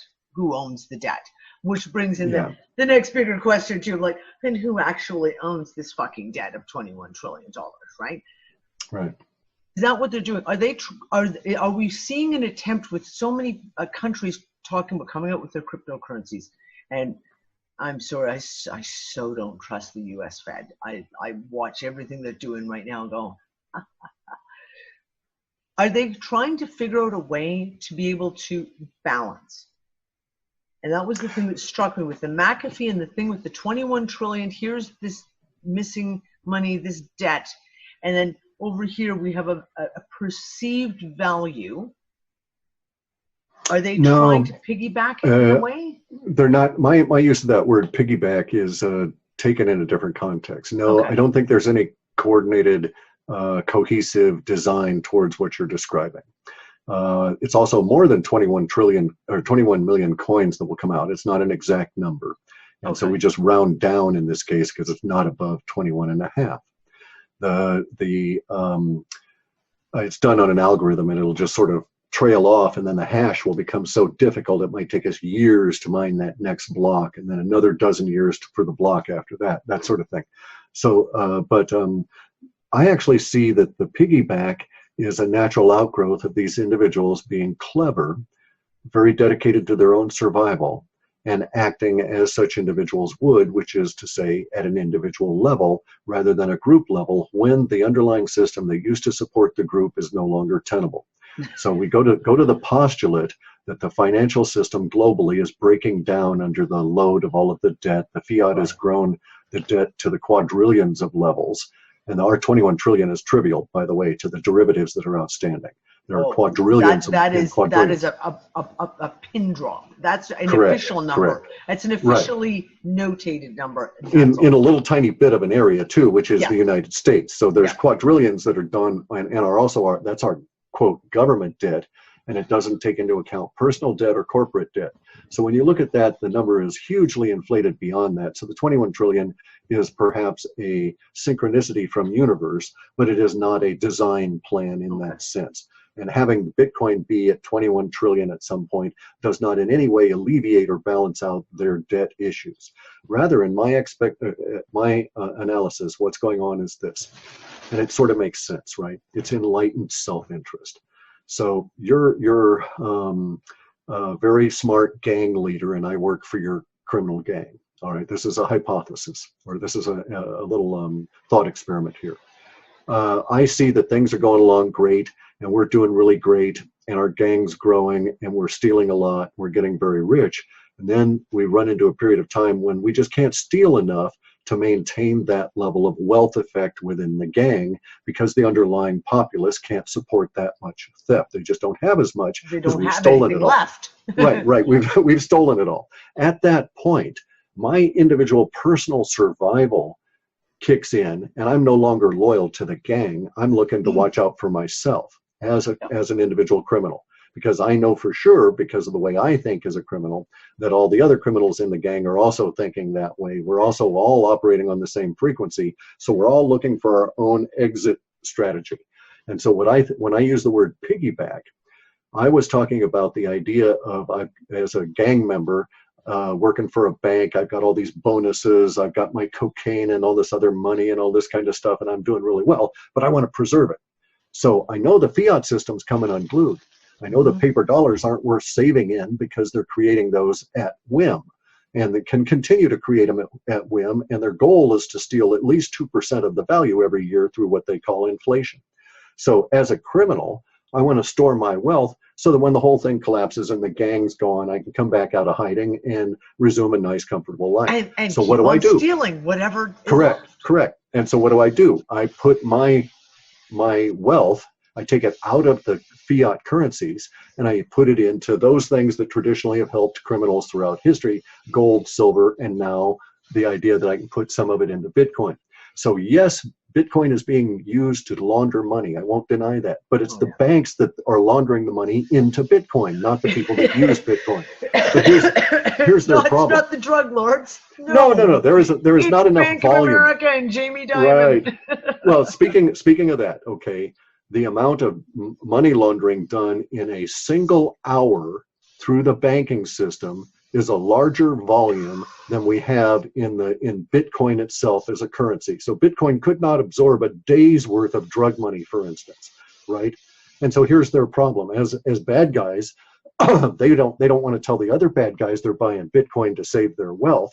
And so they want to be sneaky about it, because if all the bad guys start rushing out to buy Bitcoin, what happens? Price of Bitcoin goes through the roof, right? Kind of like it did in December, you mean? Yes, like it'll do again this year. At the end of the fiscal year? No. At the end of the fiscal year that really matters is September. I know. Okay, that's for the federal government. But yes, but your point is well taken. And a lot of it had to do, the reason we're in a slump at the moment has to do with having to cash back into fiat to pay taxes so that the other gang members don't kill you, or come and take your stuff, right? It's the tribute that I have to pay as a gang member to the central gang leader. And so these things are somewhat predictable. And so that's what I meant by piggyback, okay? It was a way to preserve their wealth, get out of their existing system into something else. But these people are not very clever. They don't really understand the nature of decentralized and distributed software and what it's doing and how it's actually a trust machine, a transparent trust machine. So we know Bitcoin is not used to launder money because you can go to blockchain.info and watch every single transaction that occurs. You just don't know who the participants are. And so you see that there are no big tranches of Bitcoin being converted into fiat, which would tell you that, oh, someone's laundered, $4 billion worth of drug money today, and they bought $4 billion worth of Bitcoin. So should such a thing occur, the price of Bitcoin would just go whoosh, exactly. And as it will later on in this year as people try that. Now, also, I have to say, being as connected as I am into the cryptocurrency world, I get requests, okay, because people know I know other people. And so I won't say anything about any of the individuals involved, but I get requests at a reasonable level of frequency, once or twice a month, to where somebody will say, hey, this is so-and-so. I've got a friend of mine or whatever that wants to buy $40 million in Bitcoin. You know anybody that's selling? And they've got oil revenue that they've got to offset. They've sold 2 mansions in Australia that they've got to convert the cash into something. They may have made a major deal and sold out their company in China, that kind of thing. Yeah. And so I can tell you that there are indeed brokers that will try and put together those kind of deals. But the brokers are contacting me as well saying, hey, anybody that's got enough Bitcoin to sop up this money? And it's like, no, guys, I don't know anybody with enough Bitcoin that's selling. And if I did, I'd ask for a loan. At least I would. Let me tell you, right. Hey, you got 40 billion in Bitcoin. You want to toss one my way? Just a Bitcoin. I don't mean a billion. I mean a Bitcoin. Right. Okay. No, well, I mean, and this was when people have tried to make that claim. Pardon me. That Bitcoin was started up for money, and of course that was the official rhetoric back in 2012 and 13. Bitcoin's used for drug lords and black market money, etc. I was like, okay, how much did the guy pay for the pizza in New York? 10,000. Yeah, 10,000 Bitcoin. Okay. For 2 pizzas. For 2 pizzas. For 2 pizzas, for 5,000 Bitcoin. Yeah. How much money laundering do you think they could have possibly done when Bitcoin was worth that much and there was only X many mined? Seriously, like the logic of that was just ridiculous. Now, I've got something here. I want to ask you 2 questions on this. One is there was just recently an article coming out, and I think it was on Zero Hedge, and they were talking about, of course, Stripe has decided to turn around and say, oh, we're not going to do Bitcoin anymore. Mm-hmm. And in the article, an interesting comment was made. I can't remember who made it, if it was someone from Stripe, etc., that Bitcoin is not good as a currency. It's more like an asset, a commodity. Correct. It's a digital asset. Are we going to see if when we start seeing Bitcoin and it starts hitting 50,000, 100,000, 500,000, will it become the asset that backs the currencies, the smaller cryptocurrencies, if you will, that are going to be used? Will that be the asset that backs it, the system? No. Or will it be an independent stationary asset or commodity, if you will, all on its own? The latter. Okay, it'll always be all on its own. No Bitcoin is going to be used to back other currencies. The value in cryptocurrencies is there due to the encryption and the scarcity. Most of the things have a known quantity, and so they're inherently scarce. And we know the encryption is a system really works. And then there's the the distributed nature of the ownership and the pseudo anonymous state of the owners. All of these provide value for the currencies. Bitcoin was dropped and may be dropped by other payment processors because of the transaction fees. Okay, Yeah. so initially when Bitcoin was $1, it cost you, hardly any kind of even so small you couldn't measure it in a fraction of a penny to do a transaction in Bitcoin. But as Bitcoin scales up, the cost of the transaction fee scales too, and businesses don't like that. And also it becomes a slide rule, and they want to know that their transaction fee is going to be a set transaction fee at all times, and they can't accept a slide rule. Correct. And there's a few other quasi-political reasons within the Bitcoin community that this is the case, but it will be and it will remain a digital asset and be used as in my data sets, we've had it as a currency of settlement for very large transactions. So it's not going to be something that you would buy and hold per se, but you might accumulate to buy a pizza. No, you might use it to settle the debt on oil payments from one country to another.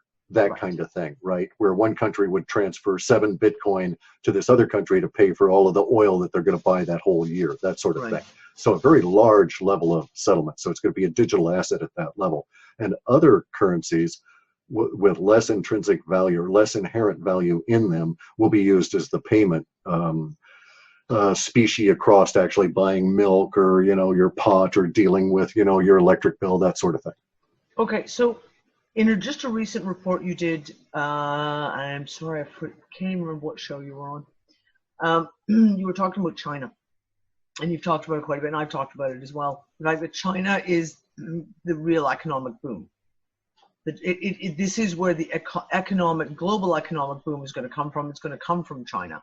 We're going to see this now. China, for all the saber rattling that we get with, they're going to do this, they're going to close down exchanges. There's all kinds of rumors that run, but we know they're developing their own cryptocurrencies. We know that it's highly rumored, at least from what I've heard, that they're going to be developing asset-backed, possibly cryptocurrencies. And I have a big question of whether or not we're going to see the Shanghai gold market actually develop a gold-backed cryptocurrency that will run specifically through the Shanghai market. It seems to me that that's going to be one of their logical senses.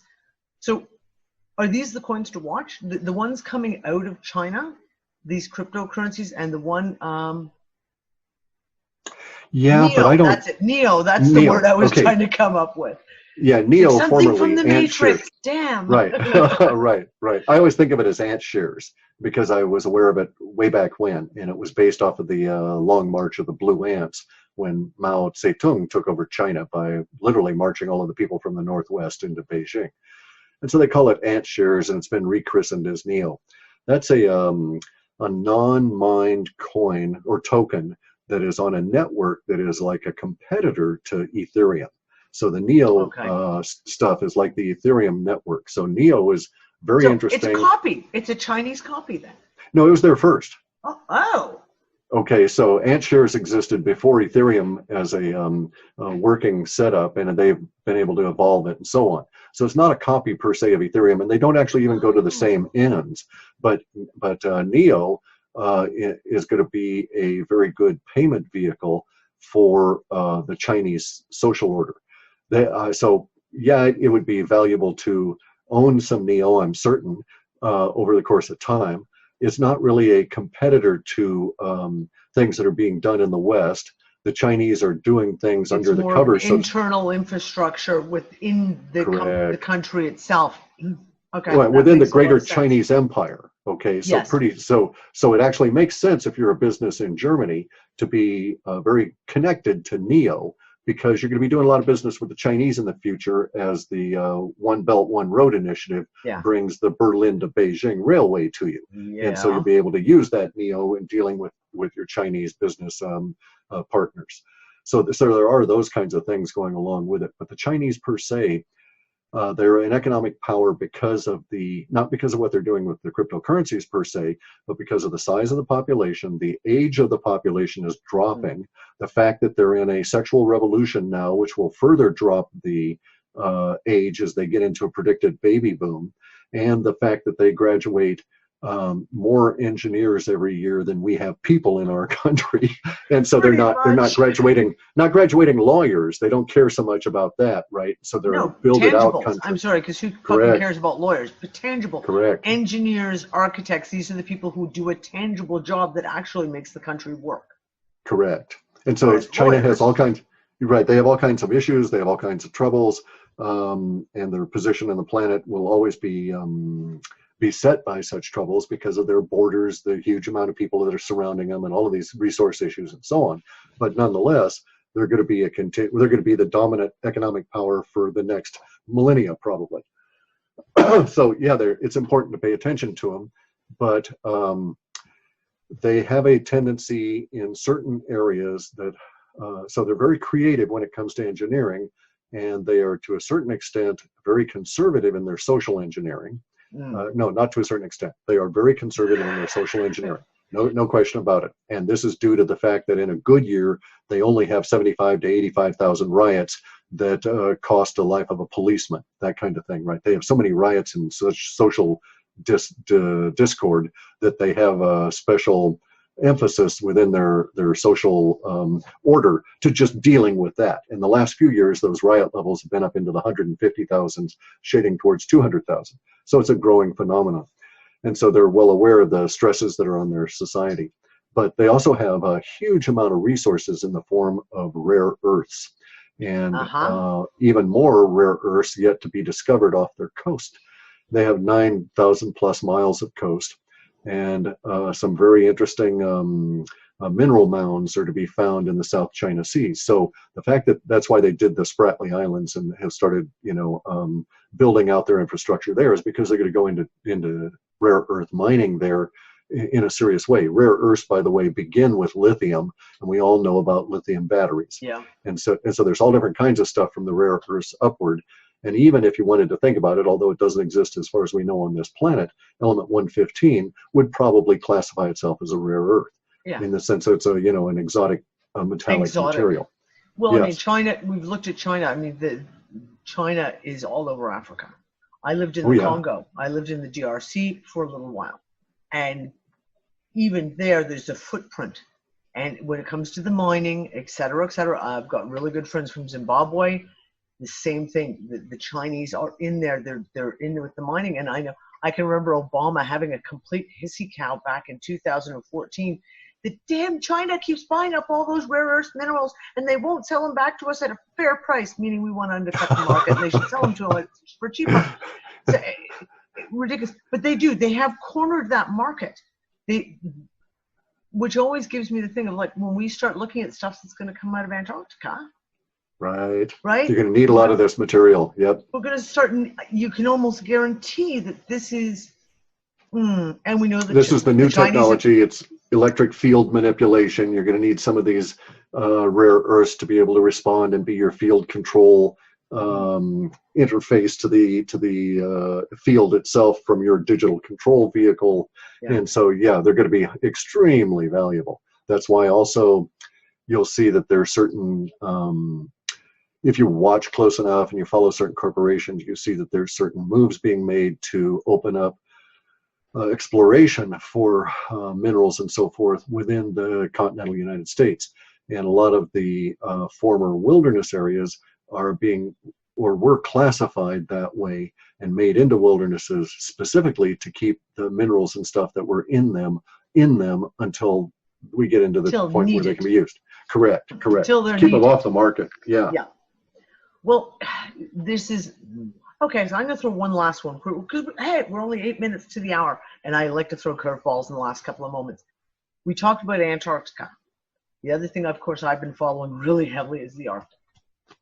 And I did a news show just earlier this week, and we were like, play out the rhetoric, what they say, the talking heads in the media say this. They always allude to oil, yet we know that oil is not the reason all this shit is going on in the Arctic. We know for a fact, because if they couldn't fucking pump oil out of the Arctic at $110 a barrel, they sure as hell can't do it when we're sitting at 50 and 40. Right. And Moody's just announced they're looking at for this 2018 between $40 to $60. Yeah, not going to happen. So it's not oil. we have a huge amount of action going on in the Arctic. To the point of one of the oil companies, it was an article from 2015 when Shell skedaddled. An article made a sub-point talking about how they were doing archaeological surveys, how they did the seismic geological surveys and archaeological surveys. And I was like, interesting choice of words. Why would you need to do an archaeological survey from the bottom of the Arctic Ocean? That's a real good point. Wait. Hold on. Let's back up, because we go Antarctica, Arctica.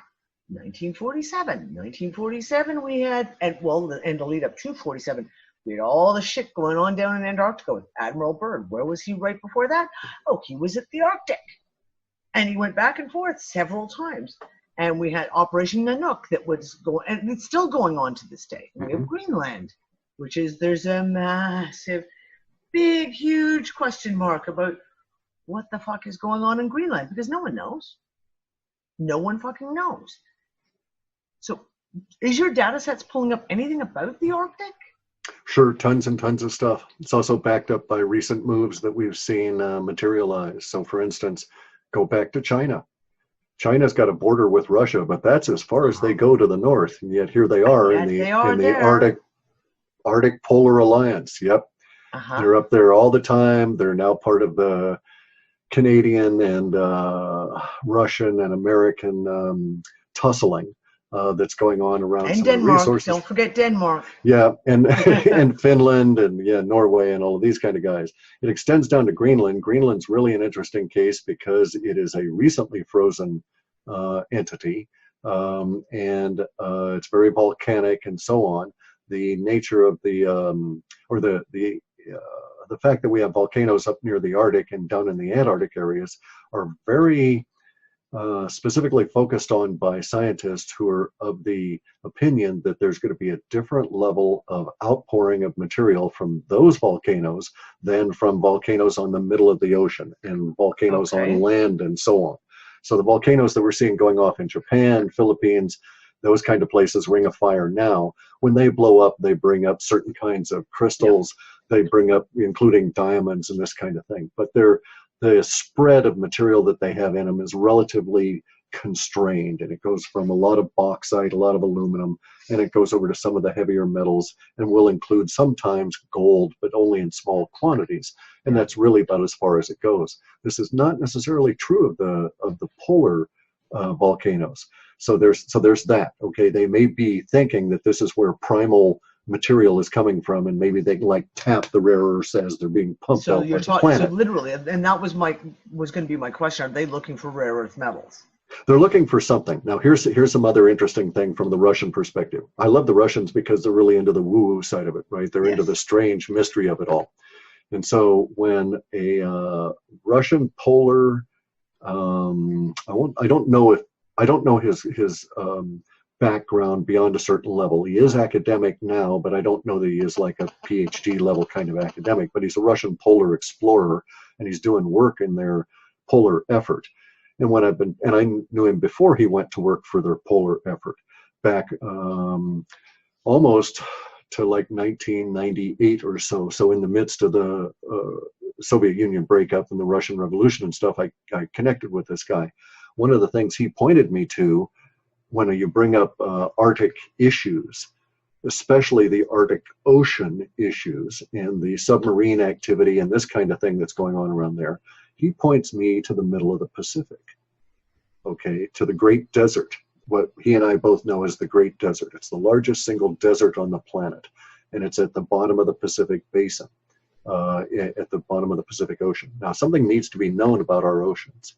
The land at the bottom of the oceans is newer than all of the land in all of the continents. Yeah. So when the Earth expands, it creates new land at the bottom of the oceans, and the Earth keeps expanding. There is no such thing as a subsidence zone. There's no such thing as tectonic plate activity where the Pacific plate drops in under the North American plate. Horseshit, absolute misunderstanding of everything. And it was just the lie that we all agreed to pretend was history, right? Okay, so this guy, in the nature of his work, can't or is reluctant to discuss certain parts of it. So he points me at the bottom of the Pacific Ocean to a specific set of coordinates. And if one goes even on Google Earth to look at this particular area of the Pacific Ocean, and you just go straight down, straight down, straight down in their maps, you see some incredible things that are totally unexplained. And they are, they're giant hemispheres that are many miles across, that are moving on the bottom of the Pacific Ocean and leaving a wide trail behind them that's several miles wide. I think 5, 6, maybe 7 miles wide. Sure, yeah, you can see them, and you can see the rate of progress. Yeah. You can make estimations as to how fast they're moving, which is not very fast at all. No. They're large enough that if it was a dome over a city in there, you might have 65,000 people living in that city. Okay, we can't really estimate, I can't, in an effective way with the information we've got as to the height of this thing. But just based on what I see in the way of the wake, so to speak, the trail left in the sediment and the spillover behind it of that sediment, I think the spillover height is several hundred feet high. Okay, so I think this thing is so heavy that it's pushed way into the muck and the mud, and whatever its motive force, as it goes through that muck and mud, it leaves a trail behind it several miles wide, 7, 8 miles maybe, with the walls of that trench being several hundred feet high. So we're talking about a giant mass that is continually moving down at the bottom of the ocean, shows no sign of it having ever stopped. It's not stopped now. We don't know what it's doing, but there are regular mechanistic style grid marks where it's been, as though there were puncture marks or holes or something, as though it may have been doing mining, although that's a supposition, because they could have been motive force. Maybe it sticks in a bunch of sticks, gets that as an anchor point, and uses it to push on. Is it expanding? No, the object itself is always stayed the same size. It's moving. It's moving. It appears to be metallic. It's not rock. The reflection we get from the light and stuff, which of course is distorted being at the bottom of the ocean, would seem to suggest that it is metallic, if somewhat lumpy, and has sediment that's fallen on it over the eons, based on its rate of travel and the estimates that are coming out of it. The trail that is visible between these two ridges that it warps around, it's not going in a straight line, it's meandering and doing all these curlicues and weird things, but it's been doing that for at least the last 200 years from this one trench area. Something occurred that caused the ocean to split at that point, another expansion event. And so at one point it was on the other side of this ridge that we presume it could not at this point overcome, right? It's just on a very flat area in this great desert area. And it is as though the planet had an expansion event and created a little mountain ridge, and now it's on one side of it, and the trail goes up to that ridge and then not across, and then on the other side, and you can see where the trail itself had been disturbed by whatever that event was. So within the last couple of 100 years, there was an earthquake or a shifting of some of the material down there that caused this separation in its path, and apparently didn't bother this critter at all. And the real shocking part of all of this is it's not alone. Does it give off any magnetic fields? I don't know. There's just, it's very hard to get any kind of information about any of this stuff. Once you get so far into it, you run into a solid wall of no information. You shall not pass. You got it. And so you can go so far with like NASA photos, with Google Earth photos, and so on. You can find some oblique references within NASA to some of their associations with some of the oceanographic institutions on the planet, and some references to observing this thing. So they're watching it. There's also some suggestions that stuff goes in and out of it at a very fast rate. So if you look into it, there's this stuff like called an ejection, like as it like ejecting as it moves. I'm trying to think. More like it's a city, and vehicles are coming and going from the city. Okay, much more like that. Because see, here's the thing. I know a lot of guys that are actually curiously involved in the submarine world, that actually work on submarines or this sort of thing. I know a guy whose job is to connect fiber optic cables under the ocean, big fiber optic cables, giant, 3 and 4 and 5 feet across, right? The big massive ones. I've seen them. We right. have them and by curiously, the last time I talked to him, he just sent me this little blurb that said, "Hey, we just completed it. We just completed a tuple, three of these giant things, so over 10 feet in diameter, cable connection between Antarctica and Brazil. And it was his job to do the connection in Brazil. So he's that connected.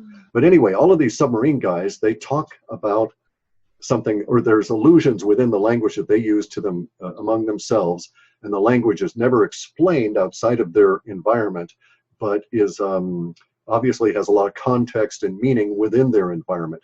And they said the word, and I'm going to try and see if I can remember it. It's like fast movers, okay? And so there's this fast mover program. And the fast mover program exists whether it's a Russian submarine, a German submarine, or an American submarine. And the fast mover program is to watch, record, and tag, so to speak, time and date and all of this direction of these fast mover objects. And these fast mover objects are defined as anything in the water that is moving faster than 250 miles an hour. Whoa. So exactly.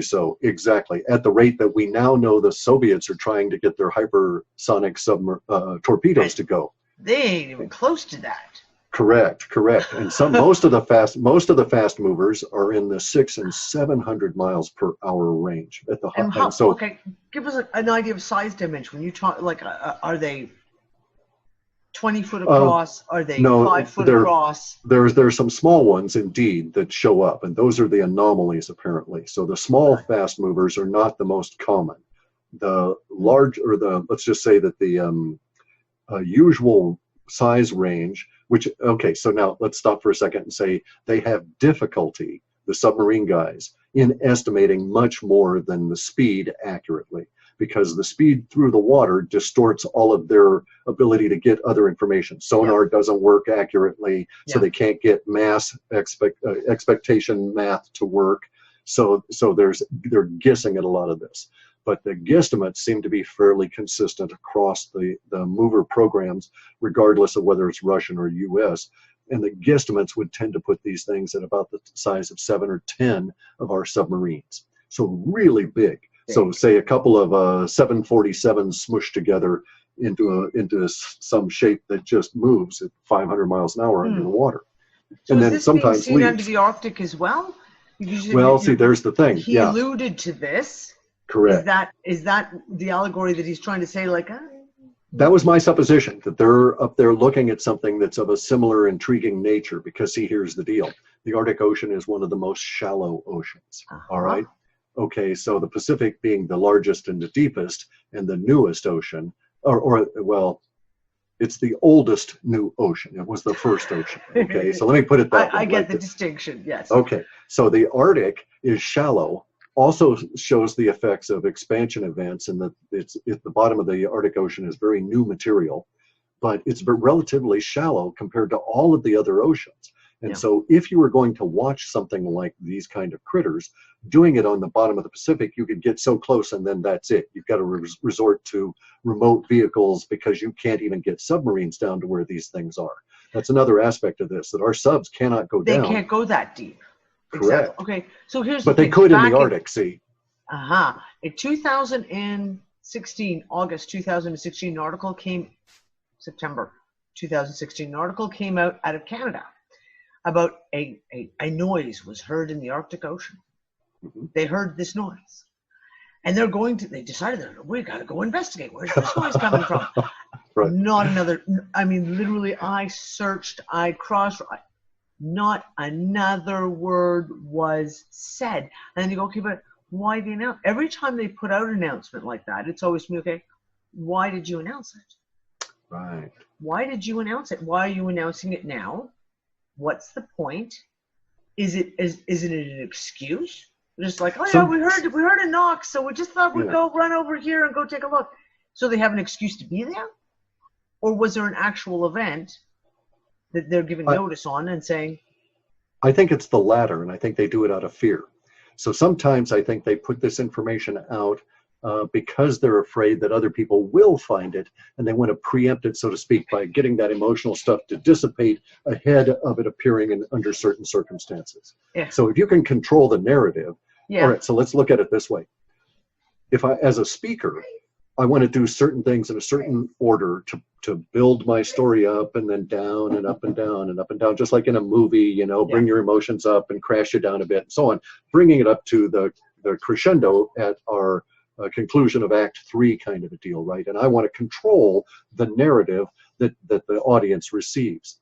And it may be that sort of thing, that they would prefer to have the initial appearance of some of these things at times when there's so much emotional scattering that there won't be an emotional wave that builds up under this idea, which they can sort of guess at, but they can't really control as to how it's going to form.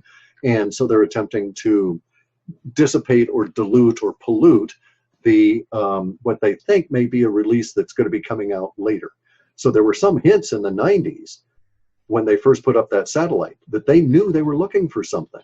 Yeah. There were some hints there. No one picked up on it. Of course, the internet wasn't as mature and so on, but no one gave a damn. And then in 2002, the announcement comes out. There was a lot of flurry in specific areas, and then it just damped off, and you just don't hear about it anymore. Never again is it referenced in officialdom anywhere. But if it should hit a reference, they can just point back to, oh yeah, it was an anomaly that we discovered in 2002, and no big deal. Yeah. And that's you know, somebody like horseshoe magnet we found under the ice. Yeah. It was the world's biggest magnet. We had to call Guinness Book of World Records to come down here. Right. Well, and then we found out we had to pay for it, and we didn't do it. Fuck that. No way. Yeah. Well, this is it. And with the Arctic, there's certain things that we watch repeat. And I watch for repeating cycles. I watch for repeating cycles in the news. Repeating events, i.e., you know, the buildup of like the ships and who's putting the ships there and the military exercises. And now it's a big thing about they need satellite devices, like major new. Canada's going to spend billions of dollars to put all this new satellite communication equipment up there. Mm-hmm. And you just think, yeah, but we're not buying into the whole Russia's the bad guy war thing. So let's take that, toss it out. It ain't the oil. We've already disproved that. They bring it up again and again. And sometimes it's about every 6 months now. I watch a major hit, and it's like as if they touch something, and then they sit back and they watch how everyone reacts. And then 6 months later, they go in and they give it another little shove to watch how the public react. Are they waiting for a moment to announce something? Or are they, like you just said, are they trying to get ahead of something? Say, look, we knew. And see, there's their problem, because they're caught between all of us, and we can drown them in our urine, and they're caught between us and what's on the other side. And so they know that they don't want to turn us all into an angry mob sort of a deal. So they've got to, at some level, appear to be competent. Now, the problem comes into this in the way of thinking, going back to my Russian polar explorer, okay, because he and I have had some discussions about the satellite stuff, and he goes to me for satellite sort of information because he knows I really follow that. And he was curious about some things. And so I'm going to say that it is my opinion that he was curious about these satellites because he had encountered the reality that I'm about to suggest could exist. And that reality is that we know submarines and other vessels have been running into shit all around the planet, have since 2000 or so. There have been a lot of expansion events. The undersea channels change. Submarines bump into things. We've had all kinds of problems there. We've also had all kinds of U.S. ships that have been going wonky, okay, in terms of their driving ability. Just now let's dead. Right. Or they actually hunt out something to run into. Right. Yeah, so let's suppose a couple of things. What if we're not in charge of our oceans as humans? What if we don't control the oceans? What if there's another power down there that is not human necessarily, that actually does control the oceans? Well, then to a certain extent, at some point, your ships are useless because that other power won't let you see anything with the ships. And as a spy vehicle, they would know that ship was over them and was beaming down and looking at them. Yeah. Wouldn't necessarily know that about satellites. Okay, so satellites would be a way of examining the bottom of the ocean without tipping off whatever is down there that you're looking at it necessarily. Looking at it. Correct. Satellites also give you a view that ships can't, because the satellite view is very much wider than any ship is ever going to be able to provide, or any number of ships. And so the satellites in the polar orbits are very interesting, especially with all of the satellite launches that are going on everywhere at the moment, all the time now. And as we alluded to earlier, the strange things that are happening within our atmosphere, including the spires of light that are just existent and they shouldn't exist. They're not related to fog or any of that. Like where the hell did those things come? I know. And they're not actually bring lasers. those up. Like there's just, like I said, crazy shit. Right. And so all this crazy shit's going on. What are you going to do? Well, one thing to do would be to rush your satellites up and then have them look back down on Earth to see what the hell is happening in areas you're not able to get at now. And so there's also a situation where we might have run into the 2010 version of what happened in the 70s. Okay, so in the 1970s, late 60s through to about 82 or 3, I think, okay, there was a whole lot of airplane crashes. I'm talking a lot of commercial airplane crashes all around the planet from all the different airlines. And nowadays, you just don't have airplane crashes to speak of, right? They're so rare that they're actually now thought newsworthy. They're extremely newsworthy, and even they're so rare now, it's thought to be not an accident, but a deliberate bringing it down to kill somebody by the bad guys. They're that rare. In the 70s, they were happening very frequently and stuff in weird, unexplained ways. So there is some chatter out there among the military professionals that what we ran into in the 70s waves of air crashes was 60s and 70s was retribution or tit for tat kind of thing from space aliens, because we were actively trying to shoot them down.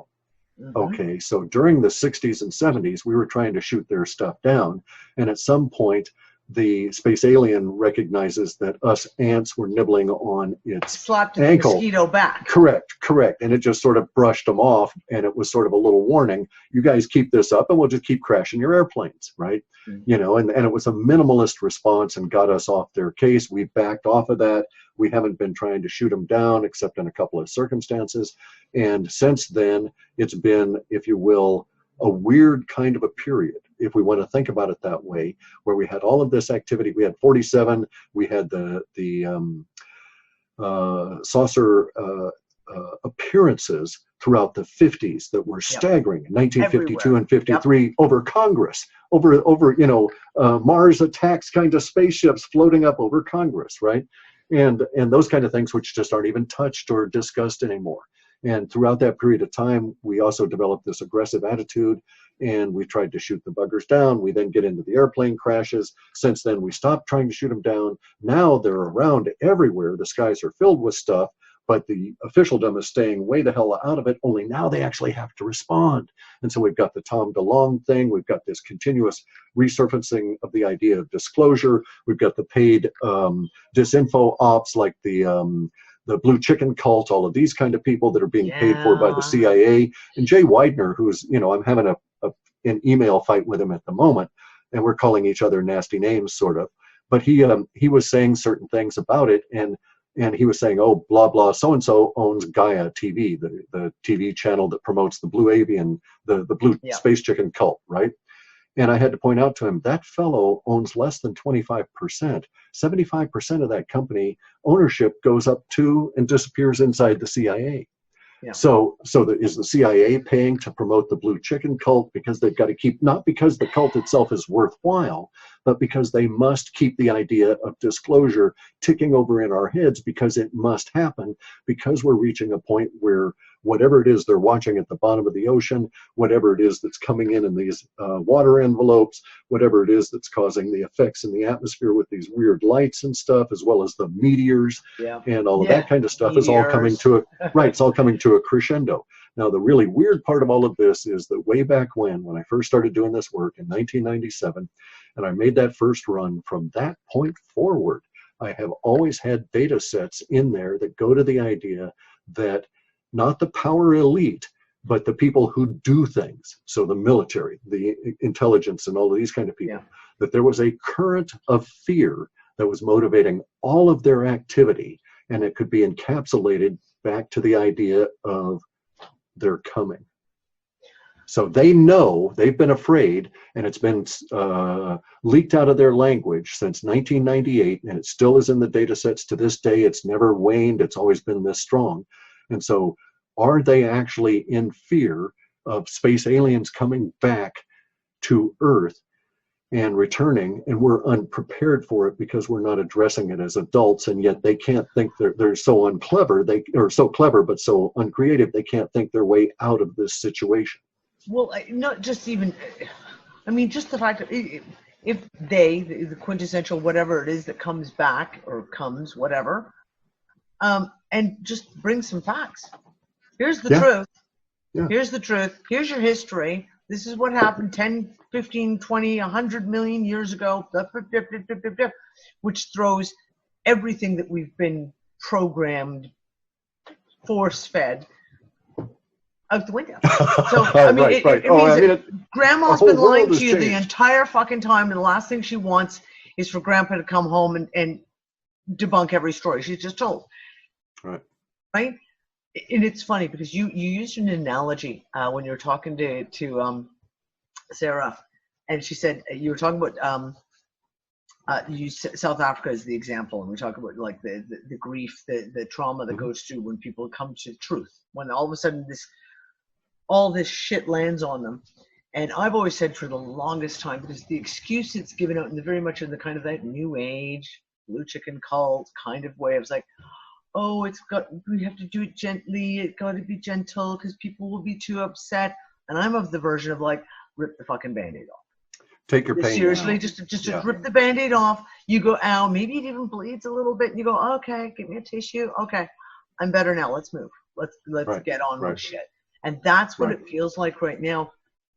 I work with a pretty crazy group of people who are quite energetically sensitive, if you will, for lack of better words.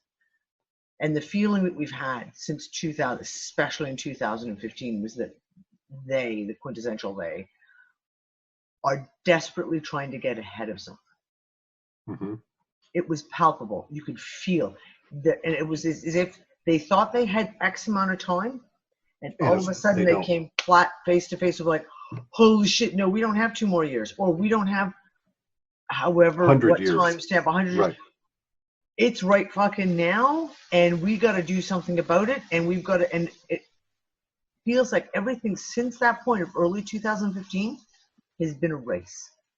Yeah. A race of they're trying anything they can to distract, to themselves play catch up, somehow kind of gather up their little pieces and somehow make it into something that is tangible that they can hang on to, whether you want to call that, whether it's like literally in physical assets, like trying to gather up all their piggy banks and shove them in a sack, or literally their power structure. Like they're trying to find the shreds. What shred can we hang on to when this all blows?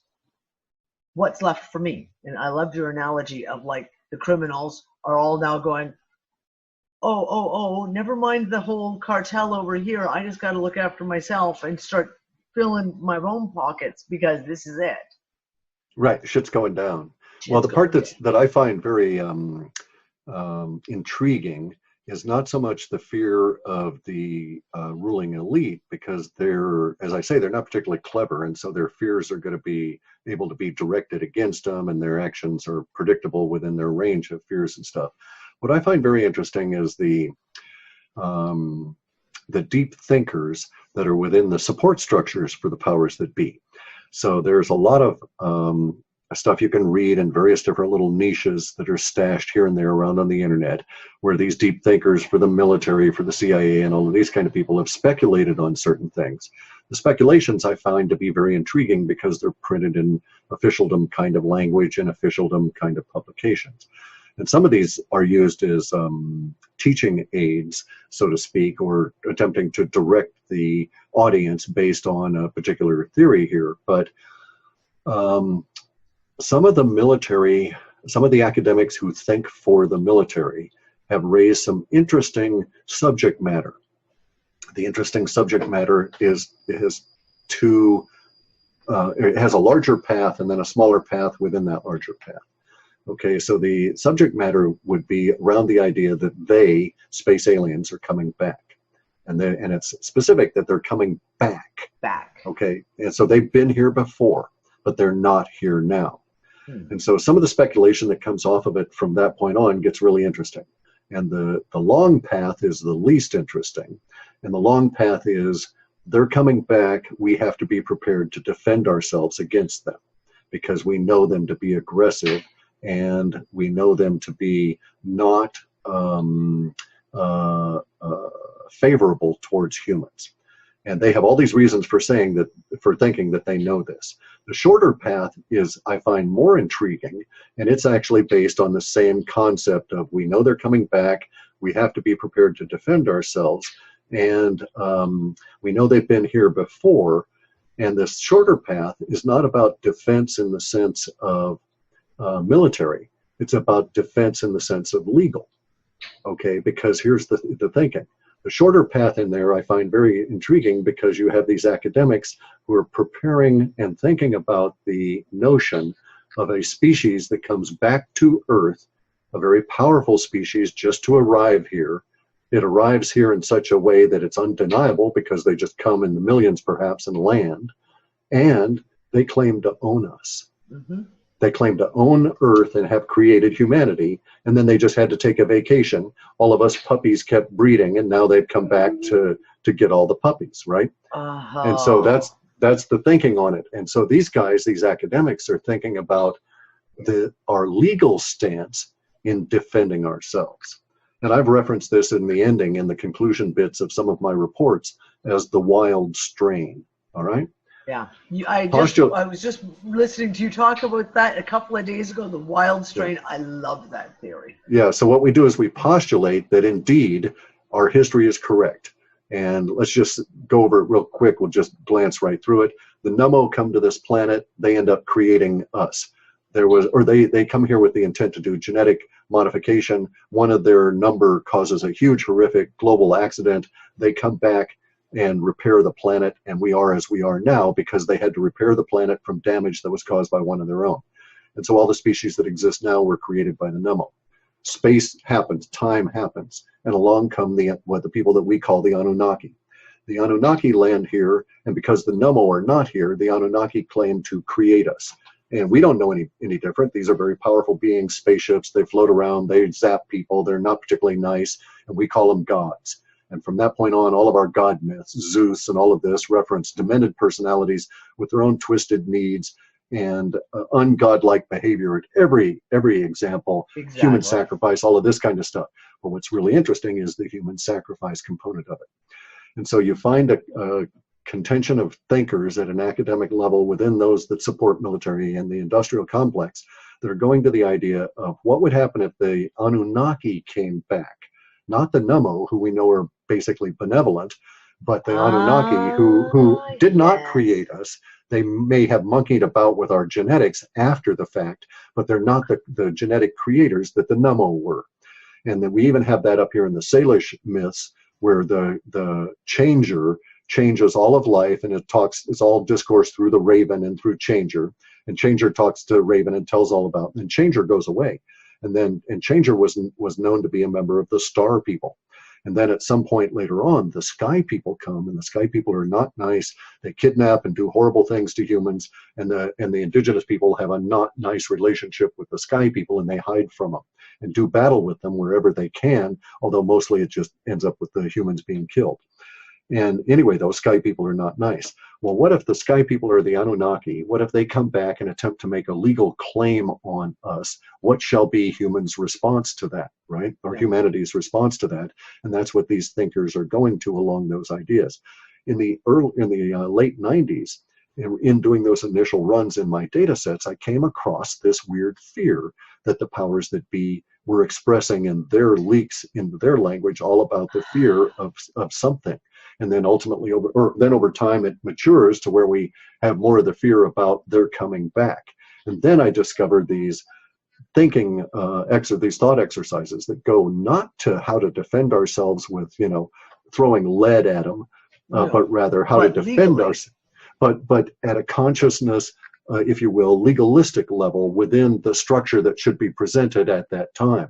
And there's actually individuals that are thinking about this and are being paid to think about this for, of all kinds of weird places, the US military, which while it might buy a $24,000 toilet seat in order to hide money, they don't usually pay for stuff that's not going to be practical or pragmatic at that kind of level, at least not in any quantity.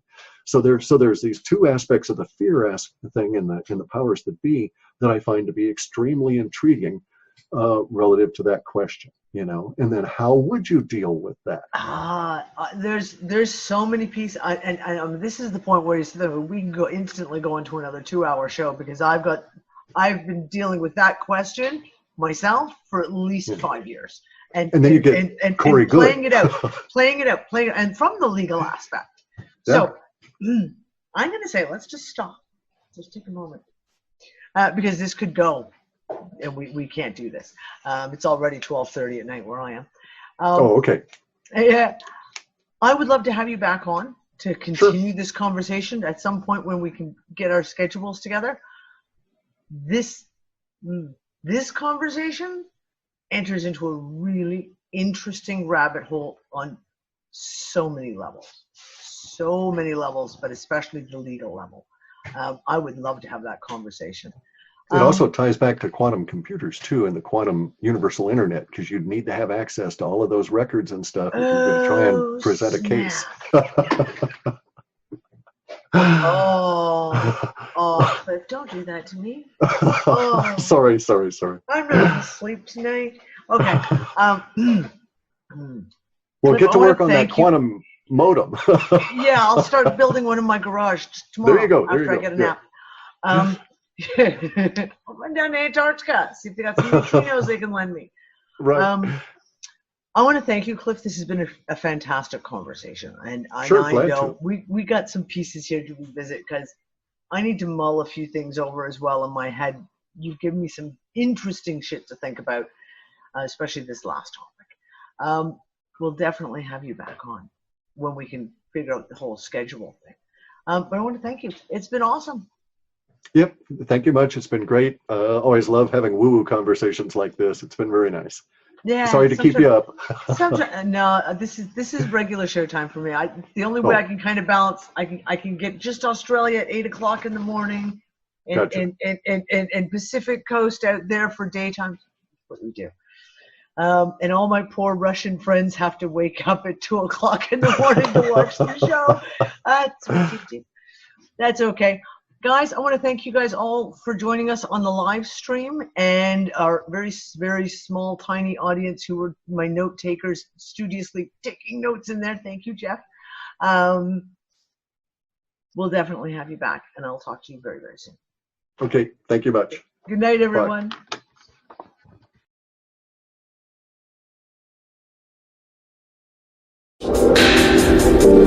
Bye.